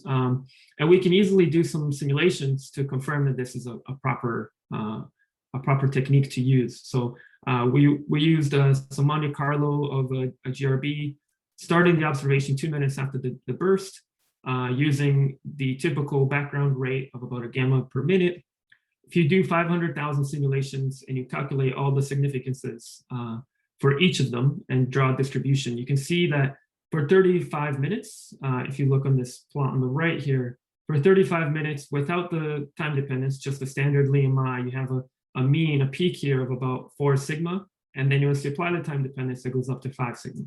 And if you increase your observation window to 100 minutes, you have a lot more data, which will help with this estimation. And you can see that the two distributions start to separate, and the significance peaks at a much higher value. So the key thing to notice here is that with more data, not only does the Liam-Ma get worse from 4 to 3.4, the time-dependent version goes from 5 to 5.2 and gets better, which makes sense if you think of how the significance varies as a function of time. As you have more data, you have more backgrounds, but this is also more counts coming into your field of view, which is going to dilute your significance. But if you use a time dependence and you weigh them properly, that significance is going to remain flat. It's going to catch the thing that you expect it to catch at the beginning. So we can estimate a good reasonable value for the time dependence, a function of t to the -1 or 1.4. There's also ways to get that value from contemporaneous observations at the time. And so we can use that and the burst t0 value to have a good format in order to improve our time dependence. So in summary, we can take advantage of this system. We can increase the sensitivity by 10 to 25%. And you have access to this in certain analysis software, such as C-Tools, where you have a temporal model in the maximum likelihood fitting. So in our case, this is explicitly written into our analysis package for Veritas. So using this, let me focus now on a couple of events that we've published. So the famous 1304-27A, we followed up on this 20 hours after the Fermi observation of it. They had about 19 hours worth of detection, but they continued on. They detected it during that 19-hour period. At the 20 hours, we started and we did 3 nights worth of observations. And you can see here the significance are not supremely high. They're not detections. They're simply upper limits. But these upper limits were useful. We were able to publish a paper that showed in the SCD here with the hard spectrum of 2.2, temporal index of about 1.4, we can favor a synchrotron self-Compton model to show that it is, in a more complicated regime, as we've been seeing in the detected GRBs now. And then moving on, we also have worked on 1503-23A. And this was a normally distanced event at redshift of 0.6, and we observed 2 minutes after the BAT emission peak. So the key theoretical framework here we used was to look at the fluence and try to constrain the fluence in comparison to the swift BAT. fluence, and our upper limit was at a 1% of the prompt fluence. So because of this redshift, it wasn't a very strong ABL attenuation, but at the end of the day, we didn't have a detection, and we had a significance of about 0.36. But even then, with this upper limit that came out of this result, we could constrain the burst itself to some sort of explosion into a stellar wind within nearby a star, or a weak blast into an interstellar medium. And you can read more about that in this paper here. This, to just, I didn't mention here, but this event was detected by looking at a population study back in 2017 to find events that were most likely to have a good constraint available to us. And so this is one of the best ones in our catalog of observed events. And then finally, our gravitational wave program. As we know, the compact binary coalescence, the CBCs, they may form short gravitational wave, short GRBs, excuse me. So we have a real-time follow-up when 03 was happening. The observer would get a trigger very similar to the GRB trigger, but in the background, this program would also tile the LIGO-Virgo map and give us 5-minute observation positions so that we could scale through all the way. In addition to that, we've also, it's currently in press, CB Adams 2021 paper. We're looking at the archival search and using all of the coincident observations from Veritas during the 01 campaign. So we found 7 threshold candidates from that campaign, where there were 11 pointings from Veritas, worth about 10 hours total. This process, this whole, if you can check out this paper, but this whole procedure comes at no cost to our telescope, to our ACT, or no dedicated observation campaign. We just needed the list of subthreshold events from the McGee paper, which you can get, and then go back and look at your archival observations to do analysis on. So to show an example, here's a map from one of them. You can see there were 2 tilings at the time in the 90% region, and there were no detections for any of these 11 pointings, but you can draw an upper limit map for the entire time period. With this map, we can say there was no detection, and the total combined probability of observing a true merger, if there had been something, was only 0.04%. So we really ruled out our ability to see anything at the time. But you can take these upper limits and combine them with a short GRB model, and you can see that for various fluences, for our observation times, there's the delays. Most of these were within a factor of 1,000 of a model of 090510, which means that if an event like 090510 had happened with very similar observation criteria as what LIGO-Virgo can observe, these are the numbers here, we would have seen it. It would have been extremely bright and would have been able to roll out to get a lot of details from it. So this is a great technique that you can apply to your GRB program, looking at archival data. I think LIGO-Virgo will need MOUs for 02 and 03. They haven't revealed yet whether they'll publish in the same way this subthreshold catalog. So to summarize, we have observed over 200 GRBs. We have a time-dependent significance calculation that'll help us in offline analysis for the future. We're also following up with the X-ray flux in order to help us select the brightest of the bursts. For 190114C, we did observe it. It had all of the worst observational criteria that you could think of. So we've been steadily working on our IRFs. It's taking some time to make all of the possible simulations to do that. We also have, and I also spoke about the gravitational wave program, the follow-up, the prompt follow-up, and the subthreshold archival search. So we're working on more analyses. We're steadily going through all of our 200 observations, and we'll have more results to come in the near future. Thank you. Thanks a lot. Very interesting. I guess everybody agrees that you should be the next one of the IACTs to take the GRB. Yes, of course. I'm waiting for it. Are there other questions?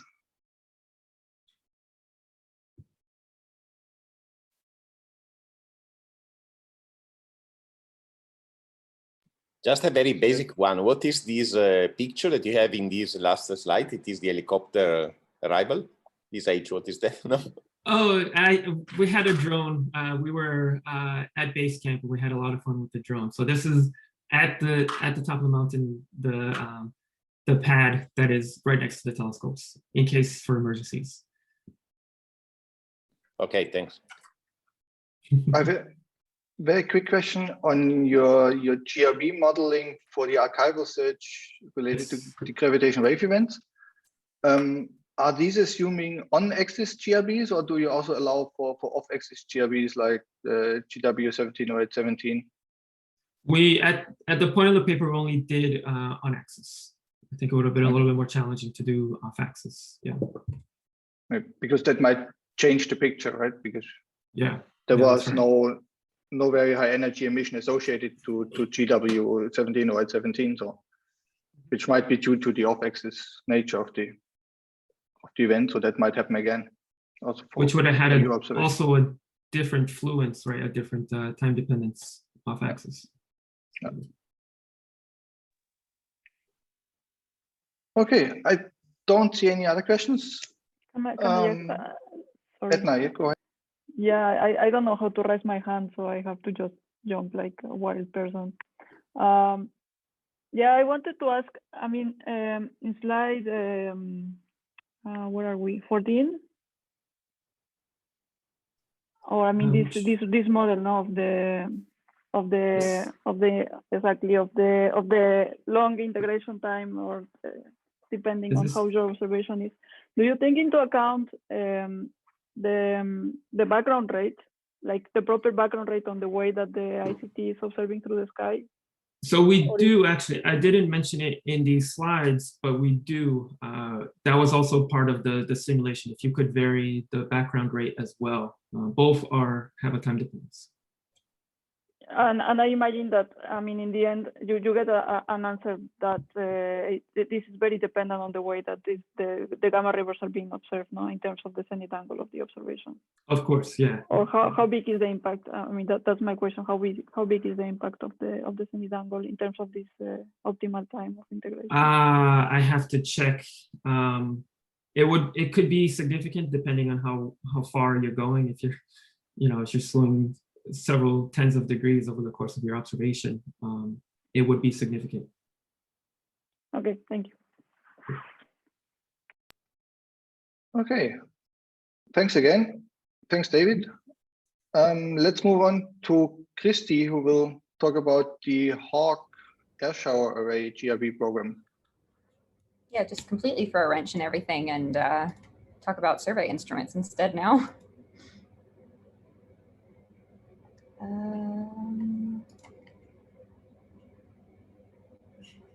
Good, can you see my slides? Yes, perfect. Okay, just move you guys. So this will be looking for these very high energy emissions from gamma ray bursts with Hawk. Obviously this entire session is about GRBs, so we don't need to cover too much about what they are, but satellites and ICTs have shown that GRBs are capable of producing such VHE photons. This is really motivated by the detection of GRB 190114 Charlie, which is the long GRB observed up to 1 TeV by the MAGIC telescopes in the afterglow about 1 minute after triggering Fermi Gbm and the Swift BAT.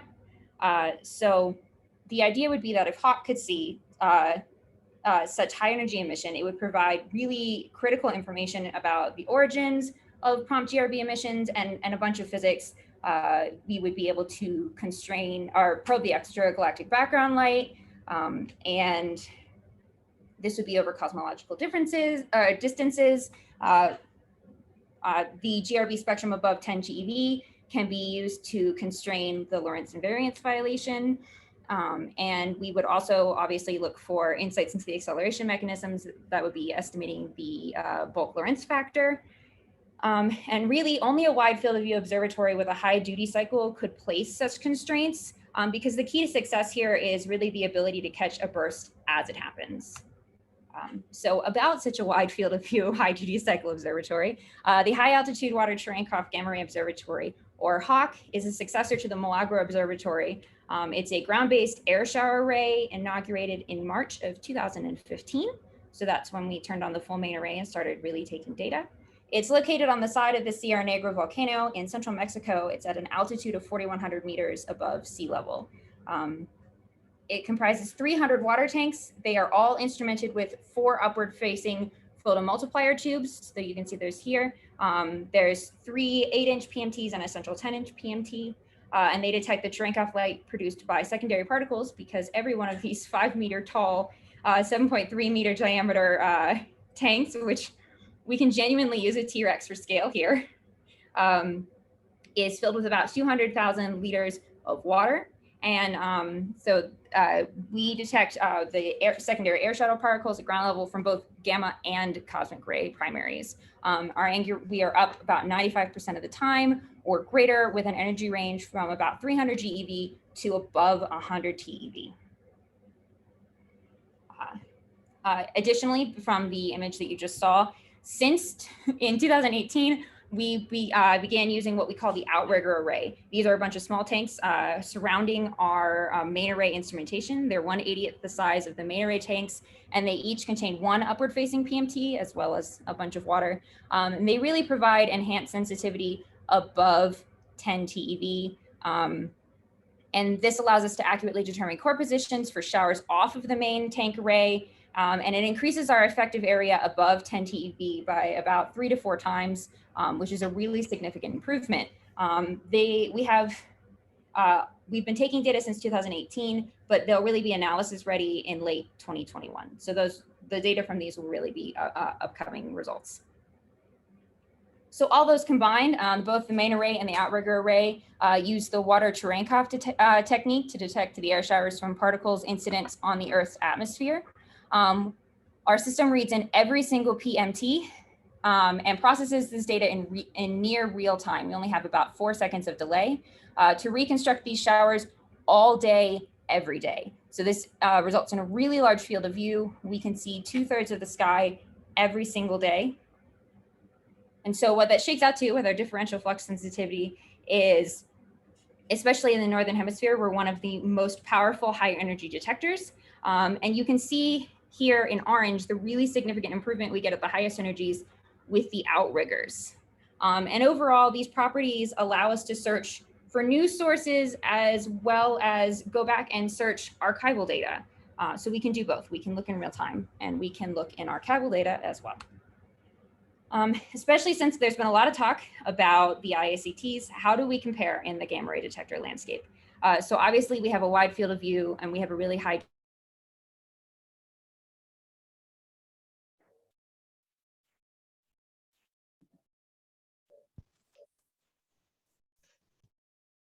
pointed instruments, narrow field of view, and a much more limited duty cycle, more limited by weather than we are. We can observe day and night no matter what.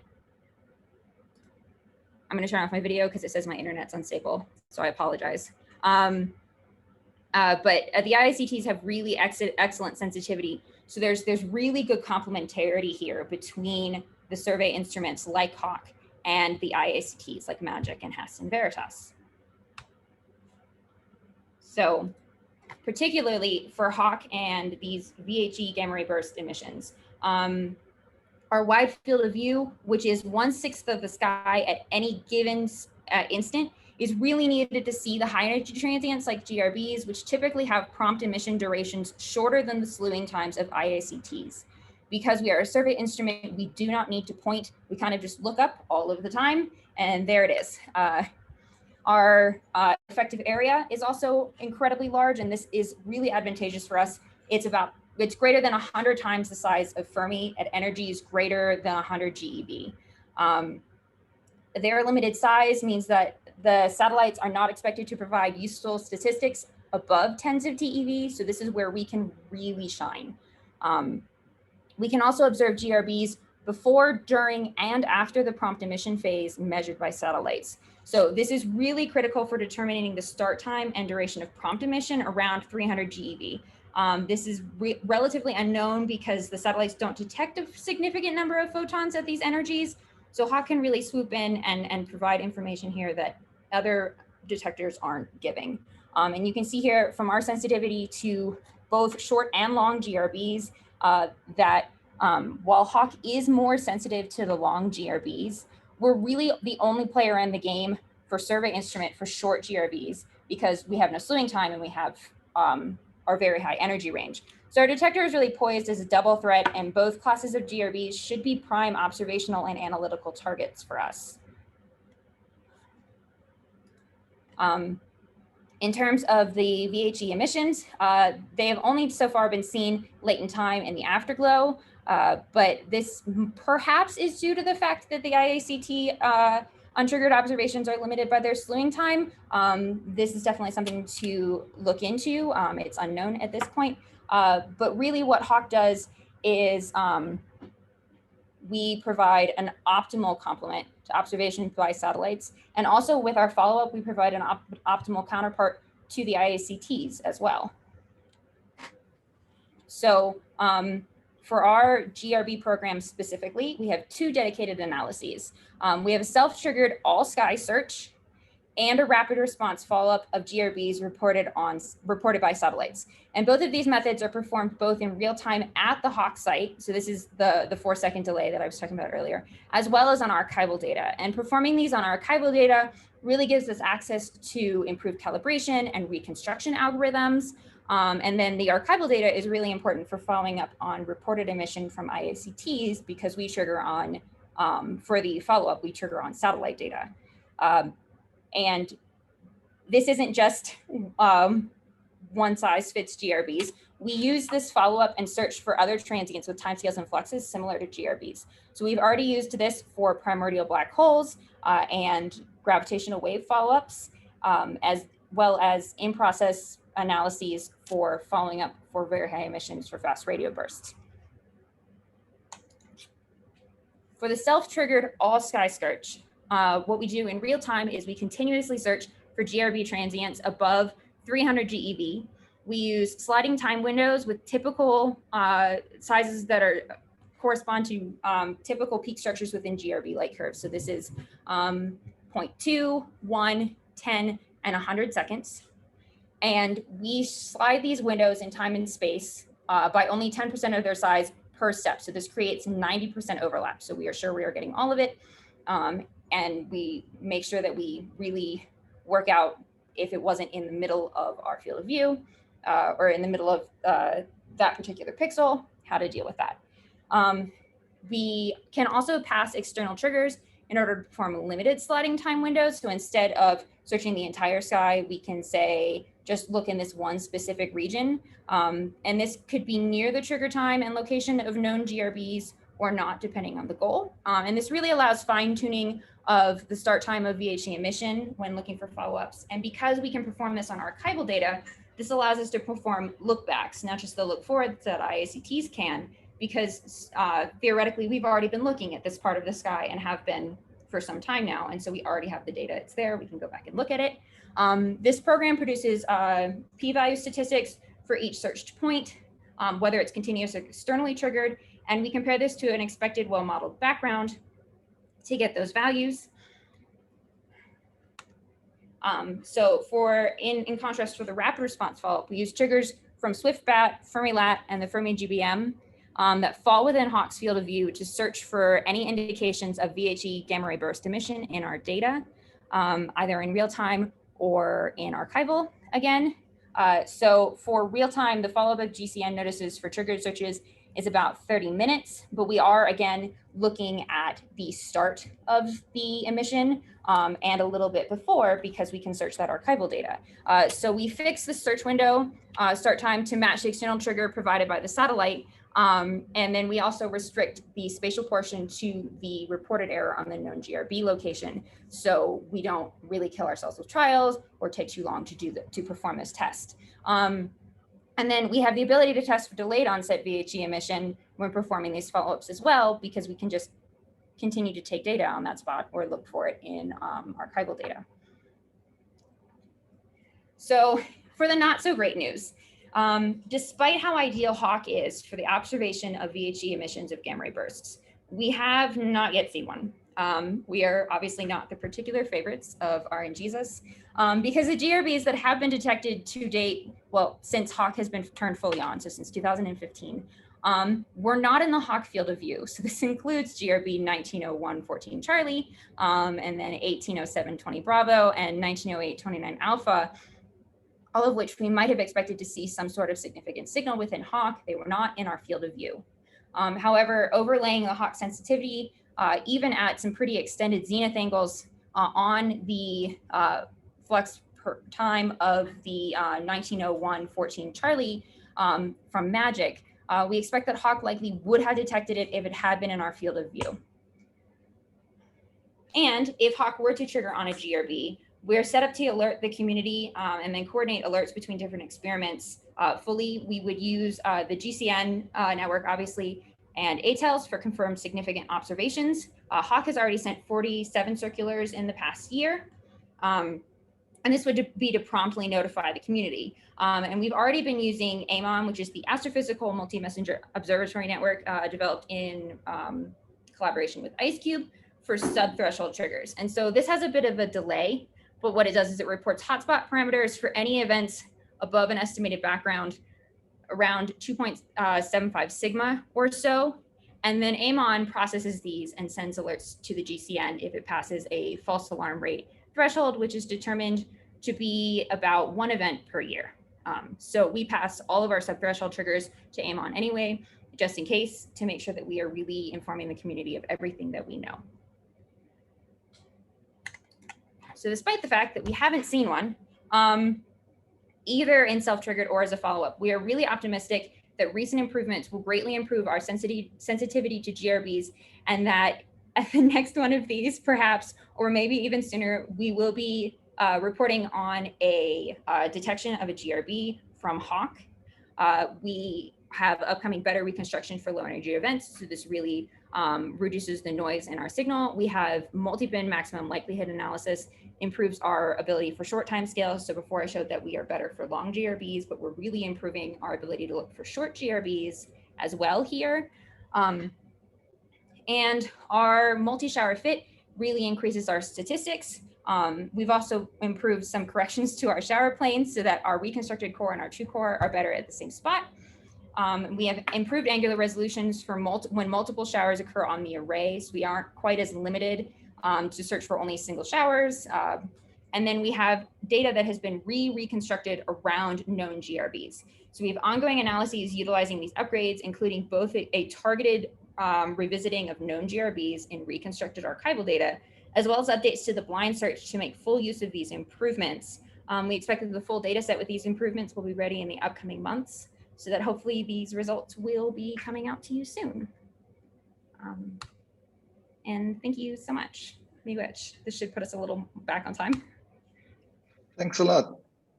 Yeah, and I guess everybody's looking forward to these forthcoming results, hopefully. Other questions? I might have missed it myself. You mentioned the archival searches, but what timescales are you using for these? Are these similar timescales to the online searches, like going for the prompt emission, or also integrating full transits to go for the afterglow emission? So both. One of the benefits of the, if I can find it, of the self-triggered search, so when we can go back and perform on archival data, is that we can really fine-tune the start time. And so between the search and the search, we use actually different time windows, so we can look for that afterglow emission, as well as just the different peak emission timescales. So we've been working on implementing longer timescales within this as well.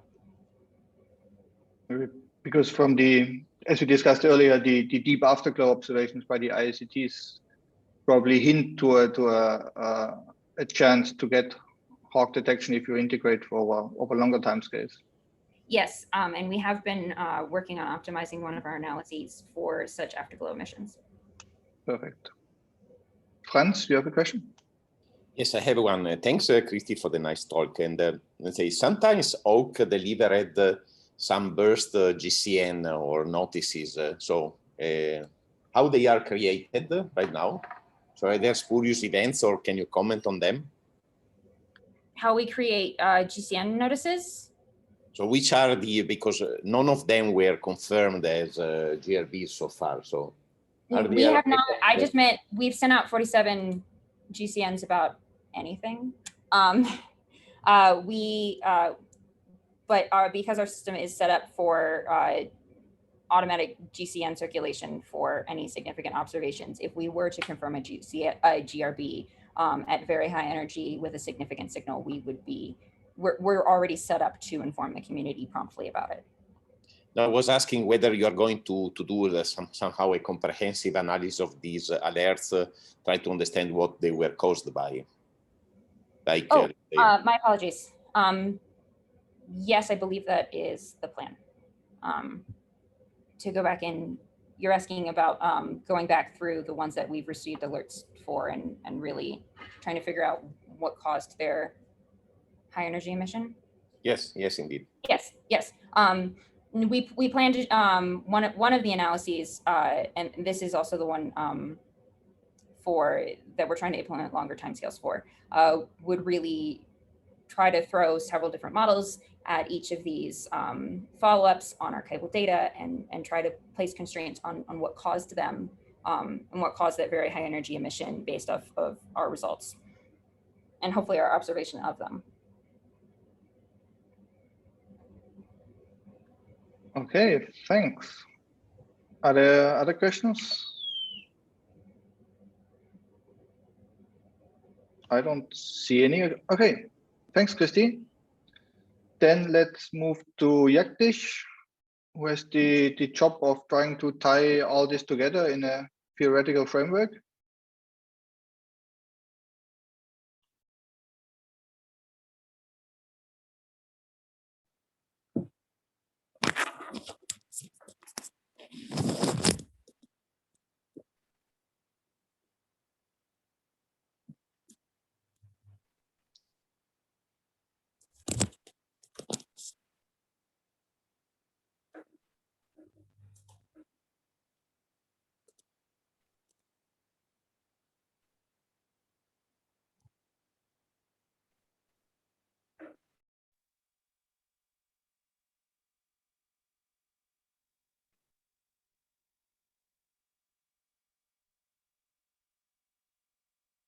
We can't see your screen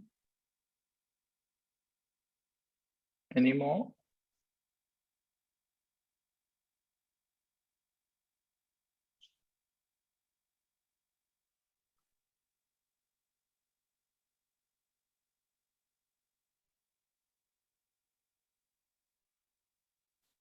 Okay, we see your screen. But for the moment, we don't hear you.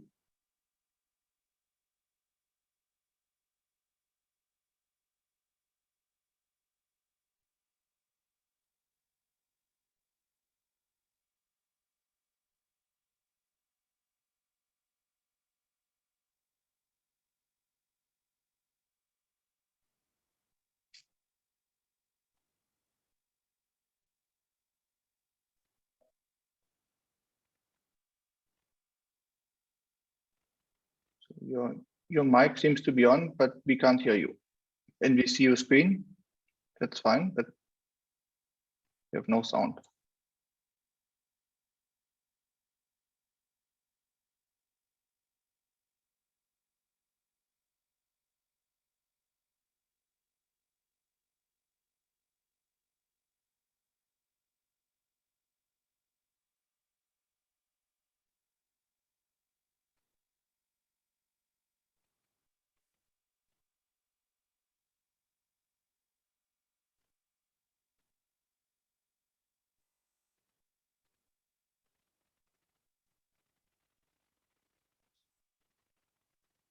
Maybe you have to reconnect. I don't know if you have another idea what you can try. Otherwise, we could probably change the order of the last two talks. If Monica, are you ready? You could jump in and then we come back to Jagdish later on. Yeah. Okay. Okay. Hi. Then please go ahead. Perfect. So let me share my screen. Okay. Sorry, tag always the problem. Just a second, because I don't see the continuous. No. Okay. Okay, so if you hear me well and you see me well too, so now I will slightly switch topic because now I'm gonna give an overview of what has been done during the last observing rounds of LIGO Virgo in the terms of follow-up of very high energy gamma ray emission. So correct me if I'm wrong, because I'm gonna report on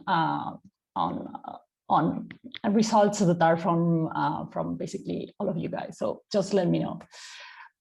So, okay, we are interested in this connection because, well, as you may know, of course, compact binary coalescences, and particularly the ones including neutron stars, so neutron star, black hole, they have been proposed as the progenitors of short GRBs. So there was unambiguously proven for at least a subsample of short GRBs in the case of gravitational waves in G0817, where here we see the in-spiral phase, and then we see here the Fermi Gbm and the integral detection of GRB 170817A. So some interesting things about this event is that this is the closest short GRB and the dimmest observed. So it was really close at 40 megaparsecs and really dim, so 10 to the 47 ergs per second. Regarding what I was observing, high energy and very high energy, Fermilab was unfortunately passing the South Atlantic anomaly at the merger time, and then there was not this significant detection at later times. And regarding Hess and Hawk, no significant detection was done for this event, but I'll discuss the upper limits later on the very high energy emission. So we are basically interested on this because you guys have discussed all the GRB nice results that one can get, but then it's really interesting to connect it to the properties of the binary system. So the mass, the spins, inclination, and luminosity. And of course, I missed the instances, and of course, the rates for this type of events. So now the challenges, I'm going to go into the challenges, which is the main problem with these follow-ups. So no matter, I mean, basically it is challenging for all of the very high energy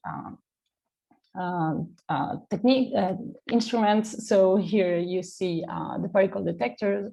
So as Christy introduced before, so you see which is the region in the sky that particle detectors have access to, and then this is for ACTs that is way smaller, of course. So it's important the complementarity between these two types of detection techniques is really interesting, since we can have access to complementary results. So I will focus now on the first searches. So during 01 and 02. So first going to 01. So the first event that was followed up was this second binary black hole merger, which showed a really large localization uncertainty due to basically having only the two LIGO detectors. So for this one, Magic did select some manually regions and well took about like 2.6 hours of data, but no significant excess was found. Same for this other event. Well, these same events, no significant excess was found for Hawk. And then we moved directly to 02. So for 02, the first searches included Veritas with these 39 5 minutes tiling pointings, no significant excess found, and with their observations, they could cover 27% of the probability region. And then Hawk reported no significant results also on this one. And then, this is not only for ASTs, but then for other small and mid-sized telescope, there's some observation strategies in place in order to in order to cover larger regions in the sky. There's been efforts to implement this strategy for ASTs as they have this small field of views. So one could have, and this is what HES did, to have dedicated observation scheduling algorithms, which take into account the parameters of the event and also the 3D uncertainty region. And then one could correlate also this 3D uncertainty region with the galaxy catalog. So in the end, one ends up having a probability of hosting the event for each galaxy, right? So in this way, one can pass from this uncertainty region for the localization to this pointing, which will cover a large region in the sky. So this has been presented in these two papers, first in 2017 and then in 2021. So thanks to these strategies, an AST did like the first large probability coverage. Here you can see the different pointings and different colors. And after analysis cuts, there was a probability region of 68% covered. So here we see that there was no signal detected for this one, but it was a binary black hole, so it was somehow expected. And then going to the interesting for the followers of gravitational waves. So for this event, which is the first binary neutron star detection, which is gravitational wave 17. So HES was the first ground-based pointing instrument on target, thanks to the use of these strategies. So here you can see where the source was actually. So by the time HES pointed on this region, the location was not known. So this was the first pointing of this scan. You see that no signal has been detected for this one, but at least the observation strategy worked. HES was covering this region 5 minutes after the gravitational wave sky map was sent, considering the 3 interferometer reconstruction. So after these 3 first pointings during the first night, the source was identified, and has continued covering the source for 5 days.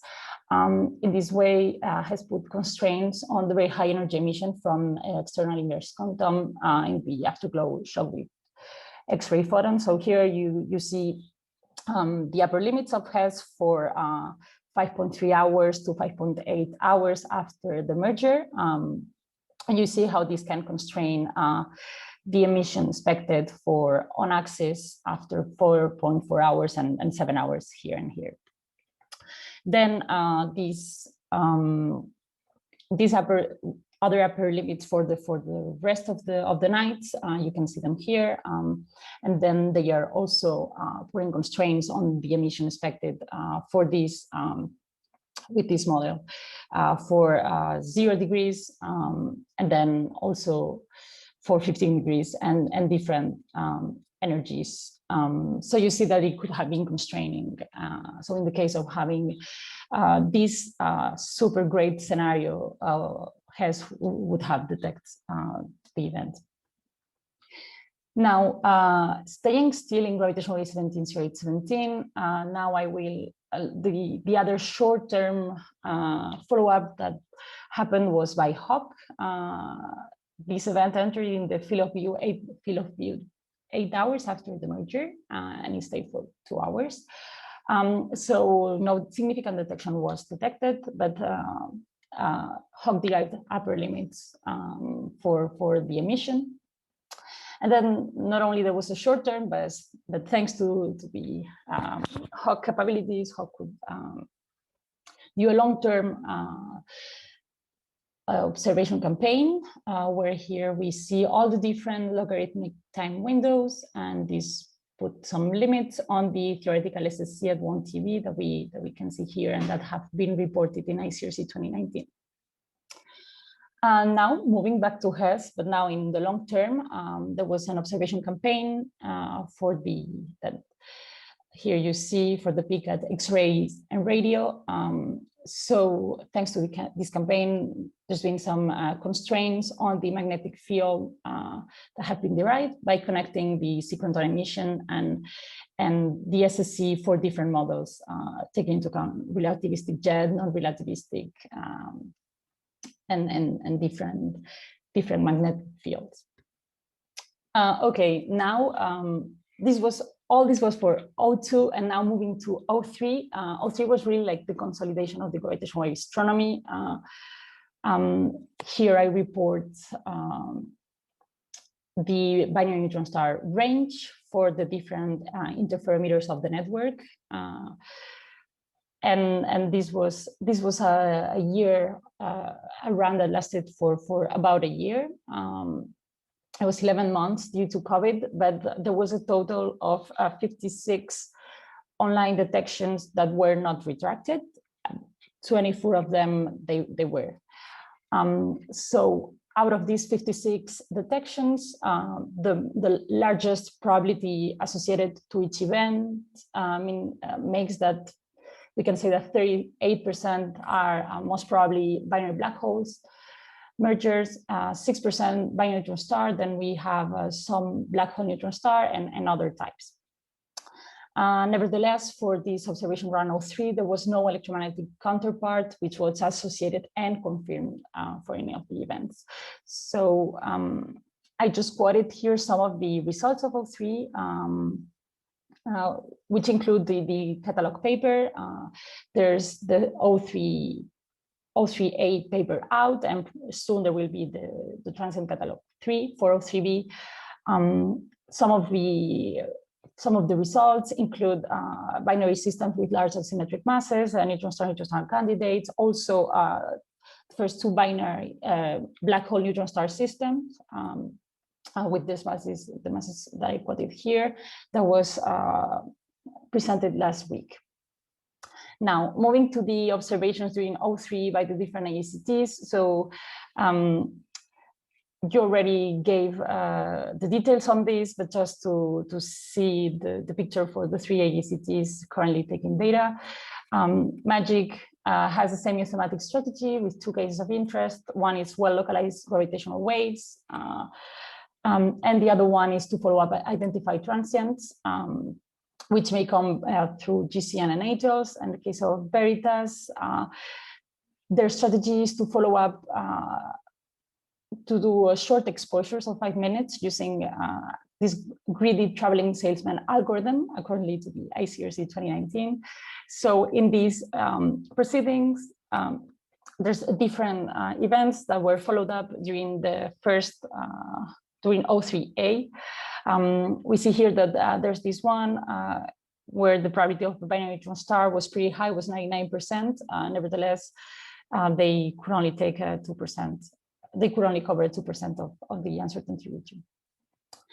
Then regarding HESS, they have this automatic response, and they use scheduling algorithms in order to maximize the probability covered. And there's this use of galaxy catalogs included. So in this paper, we summarize the different follow-up observations. These 3 are binary black hole mergers for which we have the largest probability coverage. We see that in this case, the probability was actually pretty high, was 70% of the uncertainty region. Then the only neutron star black hole merger that was observed is this one, which is the same that I mentioned before. Nevertheless, for this one, there was bad weather, so only a 2.4% of the uncertainty region was covered. Now, regarding HOG, there's been a really nice explanation on how this is done. I will just mention that that they were using issuing GCN circulars with the result of their analysis, even if no candidate is found. And there was this interesting discussion about this subthreshold trigger that was seen at 4.6 sigma per gyros with a 10-second search. And there was an ice cube neutrino inconstant. So there was this discussion, people cross-matched with galaxy catalogs to look for candidates, and was this follow-up campaign of the different candidates identified by using galaxy catalogs by different instruments that at different wavelengths. Nevertheless, no candidate was identified in other wavelengths in the end, so there was probably a fluctuation. Now, moving to 04, this is the next observing run that will start not before June 2022, so next year. And it will be a 1-year observing run with the 4 interferometers in the network. And this is going to have a big impact because each of these interferometers are improving their sensitivity as well.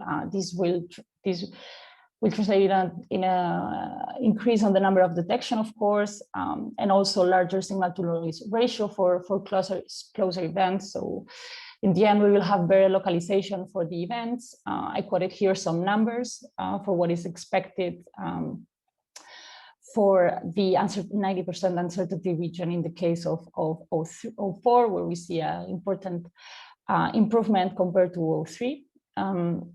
And then the other feature is this early warning alerts. So there's an effort in order to issue the alert. So first have the detection of the event and then issue the alert as soon as possible. So one could could accumulate enough a signal-to-noise ratio before the actual merger. So in this way, we would like try to decrease the latency between the detection and the follow-up as much as possible. So now in 04, the first the LST is already currently taking data, but probably next year maybe there will be another one. But yeah, the next generation of ASCTs are showing they have really important feature that in order to look for gravitational counterparts. So these include the sensitivity, but also an increase of the field of view, also the rapid slewing, which is really important for transients, as you know, but also the energy coverage down to lower energies. Here we see a comparison with Fermi Lat, where we see how big these the orders of magnitude of different for these short exposures. So these together with the 2 hemisphere coverage, it's really interesting, and we are going to see probably really interesting results in the future. And regarding what is the prospects for these joint short GRB gravitational wave detections with CTA, there's been some studies, but by Bartos already in 2014, where they for a certain modeling and in a certain strategy, which included a survey mode and included also, well, this gravitational wave 090510 like source placed at closer distance, and then considering synchrotron inverse content emission, etc. They were already saying that the CTA may be capable of efficiently detecting late and higher energy gamma ray emission from short GRBs. And in the end, in this paper, the joint rate that they obtain is around 0.03 events per year for these assumptions. Then there was this other paper by Patricelli et al., where a study was done not only in the joint rate, but also on the improvement coming from the fact of having an exposure that is the time needed to get 5 sigma post trials. So in this case, and for these assumptions, the joint rate was of about 0.001% to 0.08 events per year for these assumptions. So now Results will be presented in a next ICRC next week, but already in ICRC 2019, we presented this work, which aims to study the prospects with taking into account the recent GRB detections for the phenomenological model, and then an optimized observation strategy in order to also study these prospects, which takes into account all these phenomenological model, also the last CTA IREFs, and then it fits the observation scheduling, which takes into account the visibility conditions, zenith angle optimization, etc., and then derives an algorithm and an observation scheduling that looks like this, which would be connected to the real-time analysis and would be changing the observing region also depending on the results of the real-time analysis. So let me conclude with this. These are really exciting times ahead for joint detections of gravitational events for GRB events. The first proof of the connection, we saw it in 2017. The gravitational wave network will keep improving their sensitivity in the coming years, not only with 0405 and post-05, but also with future instruments as Einstein telescope. So this is going to have a crucial impact. So I think we should keep pushing to find the short GRB counterpart to the gravitational wave detection. Regarding gamma ray observatories, there's different strategies for different instruments. So, and it's really important, this feedback between the ground particle arrays and the IDCTs, which also have their strategies, as I mentioned before. Then there's these campaigns in place, not only short term, but long term, in order to study the afterglow for these events. And yeah, I won't give any, I won't say anything about these GRB detections. We already said everything, but I just, these are really a major milestone in GRB physics. This is promising times to study GRBs, including emission mechanisms, progenitors, fixes of jet, and particle excursion. So stay tuned, I guess. Thanks.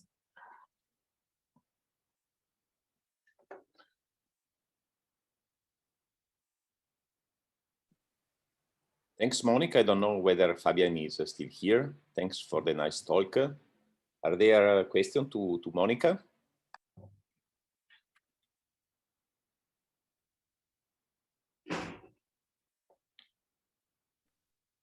Thanks a lot. Can you hear me? I have some kind of connection problems. Yeah.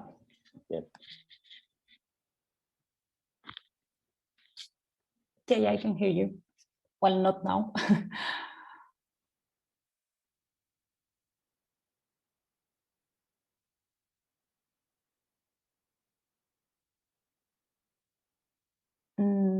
I cannot hear you. So are there any questions to Monica in the meantime that Fabian tried to unmute himself? Otherwise, you can write it on the chat and I will answer those. Okay, so I don't see any raised hand. So we thank Monica again for the nice talk.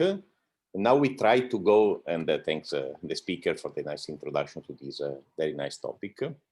And now we shall go to the last talk of the session by Yagdig Yoshi.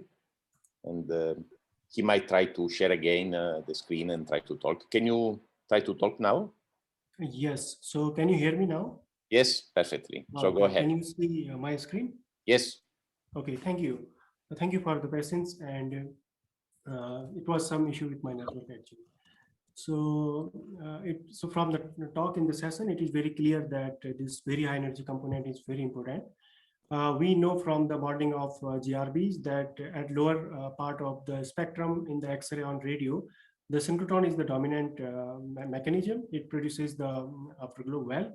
But when we go in the high energy and very high energy, there are competing channels like the synchrotron, SSC, and external Compton. So this is very good time to study all these processes. So this work has been done with Soeb at University of Johannesburg and Vikas, who is a postdoc at Nanjing. So my talk will give some view about SSC model, and then I will discuss about this high energy in the Fermi era, how it was important to understand these composition in the blast wave. And then I will discuss the radiative models. Already we have a lot of good discussion about the discovery of very high energy component in GRBs. So in the schematic picture of GRB, we know we have the central source around 10^6 to 10^7 centimeter size, and then it leads to ultra-relativistic jet and makes the prompt radiation here. Part of the jet energy interacts with the surrounding medium, and it leads to the afterglow radiation. So most of the afterglow radiation, it comes from distances around this.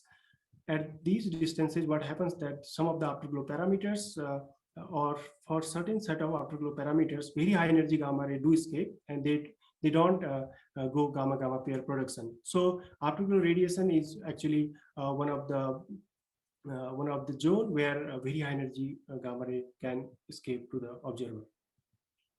So the afterglow models, generally what they based on are is self-similar evolution. What happens that you have this blast wave going to the surrounding circumbust medium, and the Lorentz factor as well as the radius of the blast wave can be written as a function of time, and based on that one can derive the blast wave dynamics and as well as the radiation channels. The model parameters, what already discussed in the earlier talks, are basically these: the initial kinetic energy, the bulk Lorentz factor, circumbust density, and the relativistic electron index, as well as the energy distributed in the particles. So in generally, considering the electrons and particles in the blast wave, we have either the adiabatic case and the radiative case. In the community, generally these two cases, adiabatic blast wave in the ISM and wind, are very popular and generally used. The reason is the amount of energy in the electrons needed less, so compared to the radiative case. So with respect to the power budget, these two cases are favorable and generally used in the modeling. So we know for the synchrotron radiation, the particles accelerate at the Stokes region, and they undergo this cooling. Synchrotron cooling produces the radiation. The maximum energy, this is the challenging task now, because in the Fermi era, we know the energy can be around 100 times bulk Lorentz factor, and bulk Lorentz factor is around 500 or maximum maybe 1000. So it can go up to tens of GeV. So this is an interesting point, like with the very high energy component, discovering GRVs, whether this channel is still very important or not, which is already we have seen in the discussion of 190829A, that what can be the physical motivation for synchrotron to continue up to very high energy. Other than synchrotron radiation, what we have is proton synchrotron of, so this process, what happens if you compare the ratio of maximum flux, it is the proton synchrotron is 1000 times lower in flux compared to the electron synchrotron. So electron synchrotron is dominant, but if you want to check when proton synchrotron can be important above some energy range, so please see this paper by Zhang and Macherus 2001. So this is the general picture of synchrotron radiation shown as the SED in the analytical spectrum of Sari and Piran 1998 paper. Early in the time, the electrons cool very fast in the blast wave, and they follow this frequency order. The cooling frequency is less than the frequency corresponding to minimum Lorentz factor. Above a certain time at T0, when there is a transition between UM and UC, the order changes and the system goes to the slow cooling.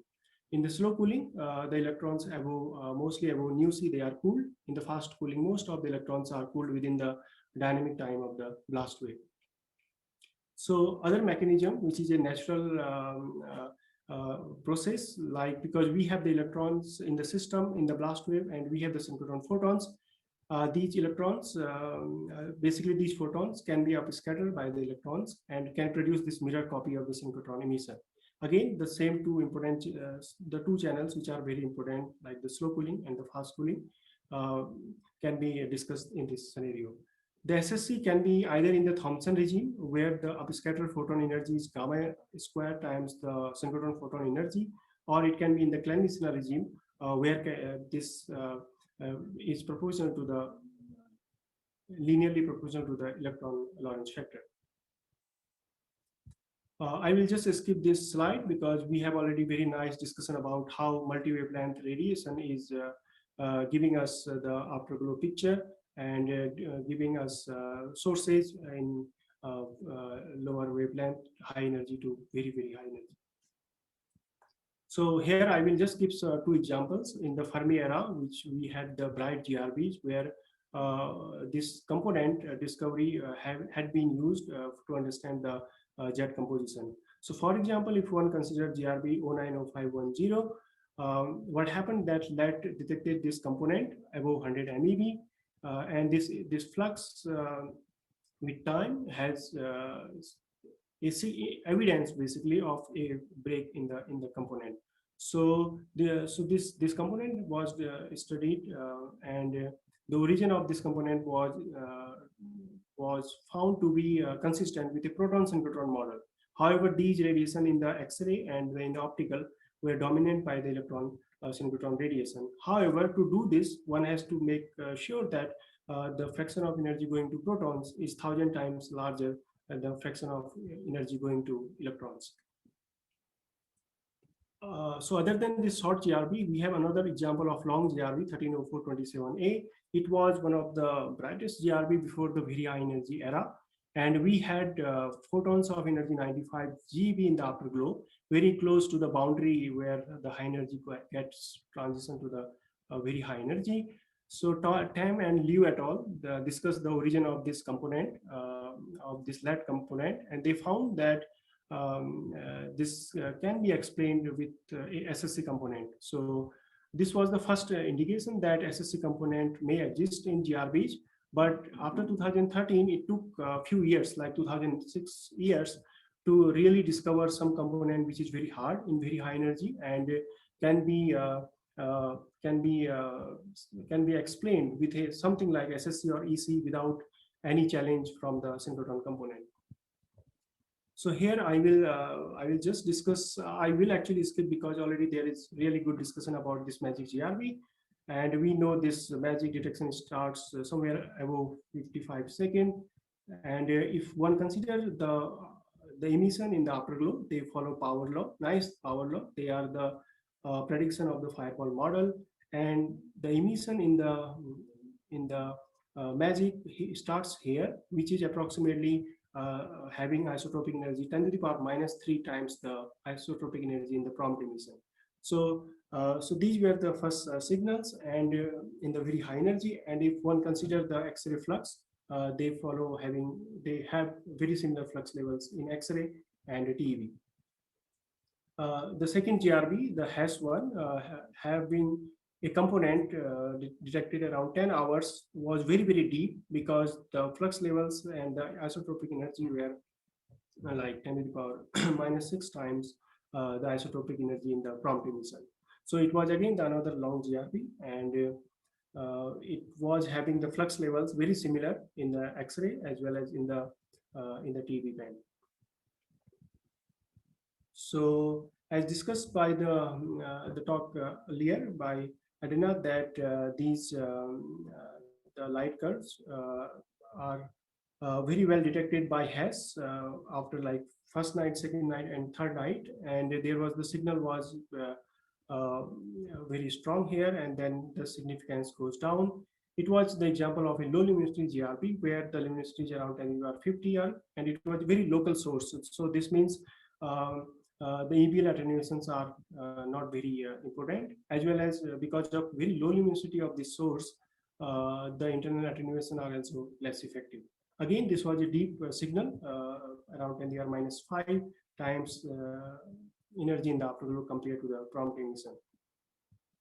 Here already discussed, like as in this GRB, we have X-ray flux levels greater than TeV flux level. So the extrapolation of synchrotron can explain this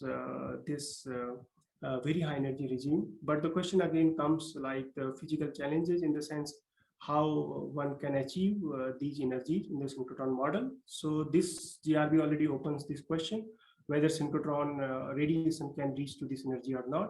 However, there are few so again they tried to explain the source with the SSC, and it was not very well fitted compared to synchrotron radiation. So I will discuss here our modeling of this GRB 190114C using an SSC model, and we found that the SSC process takes place. These photons basically takes place in the Thomson scattering regime.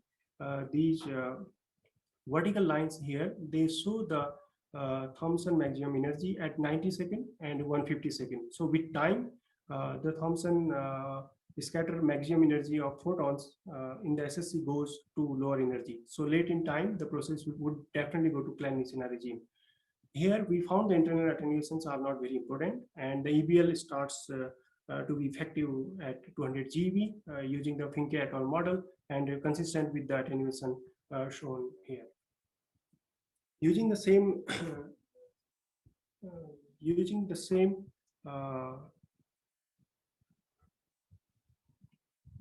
same set of parameters. Can you hear me? Sorry, just to confirm. Yes, go ahead. Okay, sorry. Okay. So using the same set of parameters, we also plotted the light curves, and we found that consistently we can explain most of the light curve, but not the optical ones, because in the optical we found there is this hardness seen after around approximately 10⁴ seconds. So we explore the origin of this optical hardness using a slower moving cell, which takes energy from the internal shock and then later hits this forward decelerating shell. So what happens that using this, so we found that we need energy like approximately 10 times lower in this slow moving cell, and at this onset it got the Lorentz factor around 36, and more or less these parameters are in the equipartition. So we this level of hardness is around like in the ratio around 5. And using the refresh shock scenario, we can calculate how the flux would be affected, and so it affects the below the cooling frequency mostly and above the cooling frequency. So we get this hardness explained here, and corresponding to this hardness, we do get some effect in the X-ray also, but they are consistent within the data. However, these refresh shock has some of the signature in the reverse shock, but in this source, more or less the radio, etc., can be explained with the forward shock model. However, what we think that these microphysical parameters like epsilon E and epsilon B can be different for the reverse shock, and can have less significant signal, as we don't see significant radio and IR signal in this source.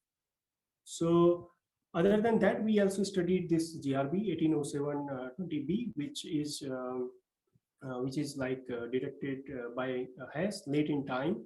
One of the question is like the late time detection means there should be a good amount of flux in the late time, as well as the detector sensitivity. So if one consider the ISM and wind blast wave models, the ISM has maximum SSC flux, which increases with time, and the wind has the flux maximum SSC plus, which goes T-1 with time. So there is slight bias around for the ISM medium to explain the late time these observations in very high energy.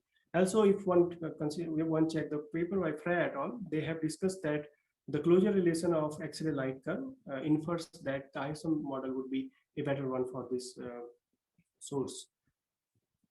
So here we found that these photons again, because this is this vertical line here shows the maximum energy due to Thomson scattering. So these photons are definitely in the clandestine regime. So then one has to consider this clandestine Y parameter, which significantly reduces around like a factor of 4 the Y parameter, and based on that, what we found that the clandestine regime required in this to explain the late time observations here, and the internal attenuation is not important, and this EBL things starts around 160 GeV based on Finke et al. Model. So So based on the sample of GRBs which are available in TeV catalog, for now we have 3 confirmed sources, and all of them are long GRBs. One is low luminosity GRBs. So this shows that the diversity in the luminosity is large. So that is a good news, because this means that the very high energy component is available in the low luminosity GRB as well as in the standard GRB. So that will enhance the detection of GRB in very high energy regime by the upcoming CTA and LASO and already well active ground-based telescopes. There is another short GRB with 3 sigma significance, already discussed about it in the previous session talks, so I will just skip it. So currently, if you check the modeling of these samples, either SSC or external inverse Compton, where the target photons for upscattering of where the target photons are not from the blast wave, from the zone 1, but can be somewhere in the other region of the source or of the galaxy. Mostly it's in the flare region. For example, a recent paper by Theodore et al. They estimate that this low luminosity GRB has these X-ray flares, and they can be very important for the external Compton to explain the multi-wavelength emission in GRB 1908-29A, which helps because when SSC model doesn't work, there is a chance that the external IC can work. Also, there is another paper about the same source by Salafia et al., which discussed that the SSC can more or less work for GRB 1908-29A.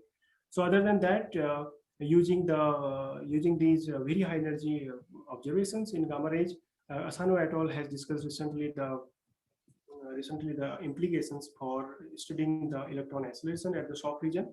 So more or less, we are reaching to a regime where in the transients we have very high energy gamma ray observations, and we can study the relativistic shock physics also for these time zones.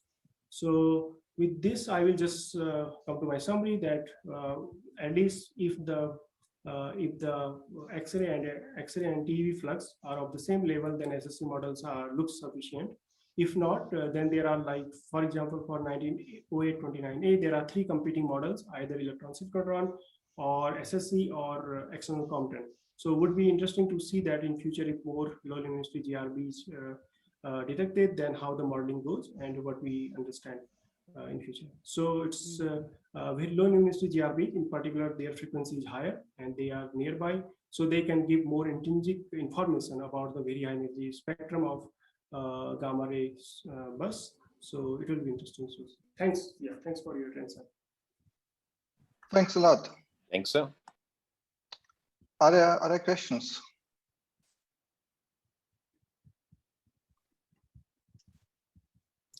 I have one, let's say, because the connection with X-ray also points out that the GV stuff, so the prompt or the component measured by LAT, is somehow, if it is self-synchrotron Compton, is not in the best region of the spectrum to be connected with very high energy.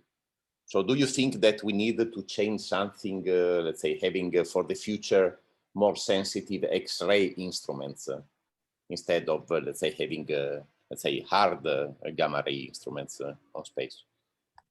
Okay, so for example, like if we see the very high energy signature of gamma ray burst, they are independent of X-ray luminosity, because the X-ray luminosity have very diverse range for the detection. The second option is for example, in more or less the SSC or external Compton models are working very well for interpretation of the multi-wavelength observations. However, if we have like for example, like at least for now, we have good observation in X-ray. So so I'm not very sure in particular which wavelength can be good for the detection, because definitely the X-ray is correlated with the TeV. So if there are more sensitive detectors, it's always good to have better X-ray fluxes. Thanks a lot. Thanks. Does it answer your question? Like, yeah, that's what. Yes, perfect. There another question? I don't see any. So let me thank all the speakers of this session. Thanks a lot. It was very interesting run through the very high energy detections and modeling of GRBs. As I mentioned early on, it's not the end of the story because that was only part one of our session. So we'll reconvene on Wednesday at 9:30 Central European Time and complete the picture also on the lower energy, so the high energy part. And yeah, Franz, any last words? Yes, and CTA and LASO. And yes. I will circulate the direct Zoom link for the meeting tomorrow, so that you will get immediately the connection on Monday morning. And something that we have not used today is that if any of you want to, let's say, continue the discussion with one of the speakers, please ask myself or Fabian, which are the host, and we can create a breakout room in Zoom so that you can continue the discussion there. Of course, you will miss the remaining talks. So this is why we didn't advertise, but it might happen that you need to discuss more in detail what was presented, and the organization made available this opportunity. So let us know if you need that on Wednesday. Okay. These bracket rooms are available at all times, right? Like 24 hours. No. These are breakout rooms for our meeting today that I have to create today while, let's say, we are talking. Okay, I see. Okay. Thanks. Thanks, everybody. Bye. Have a nice day. Or nice evening. Ciao. Thank you. Bye-bye. Bye.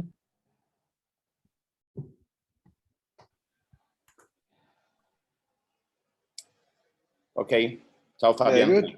I close. Ciao. Ciao.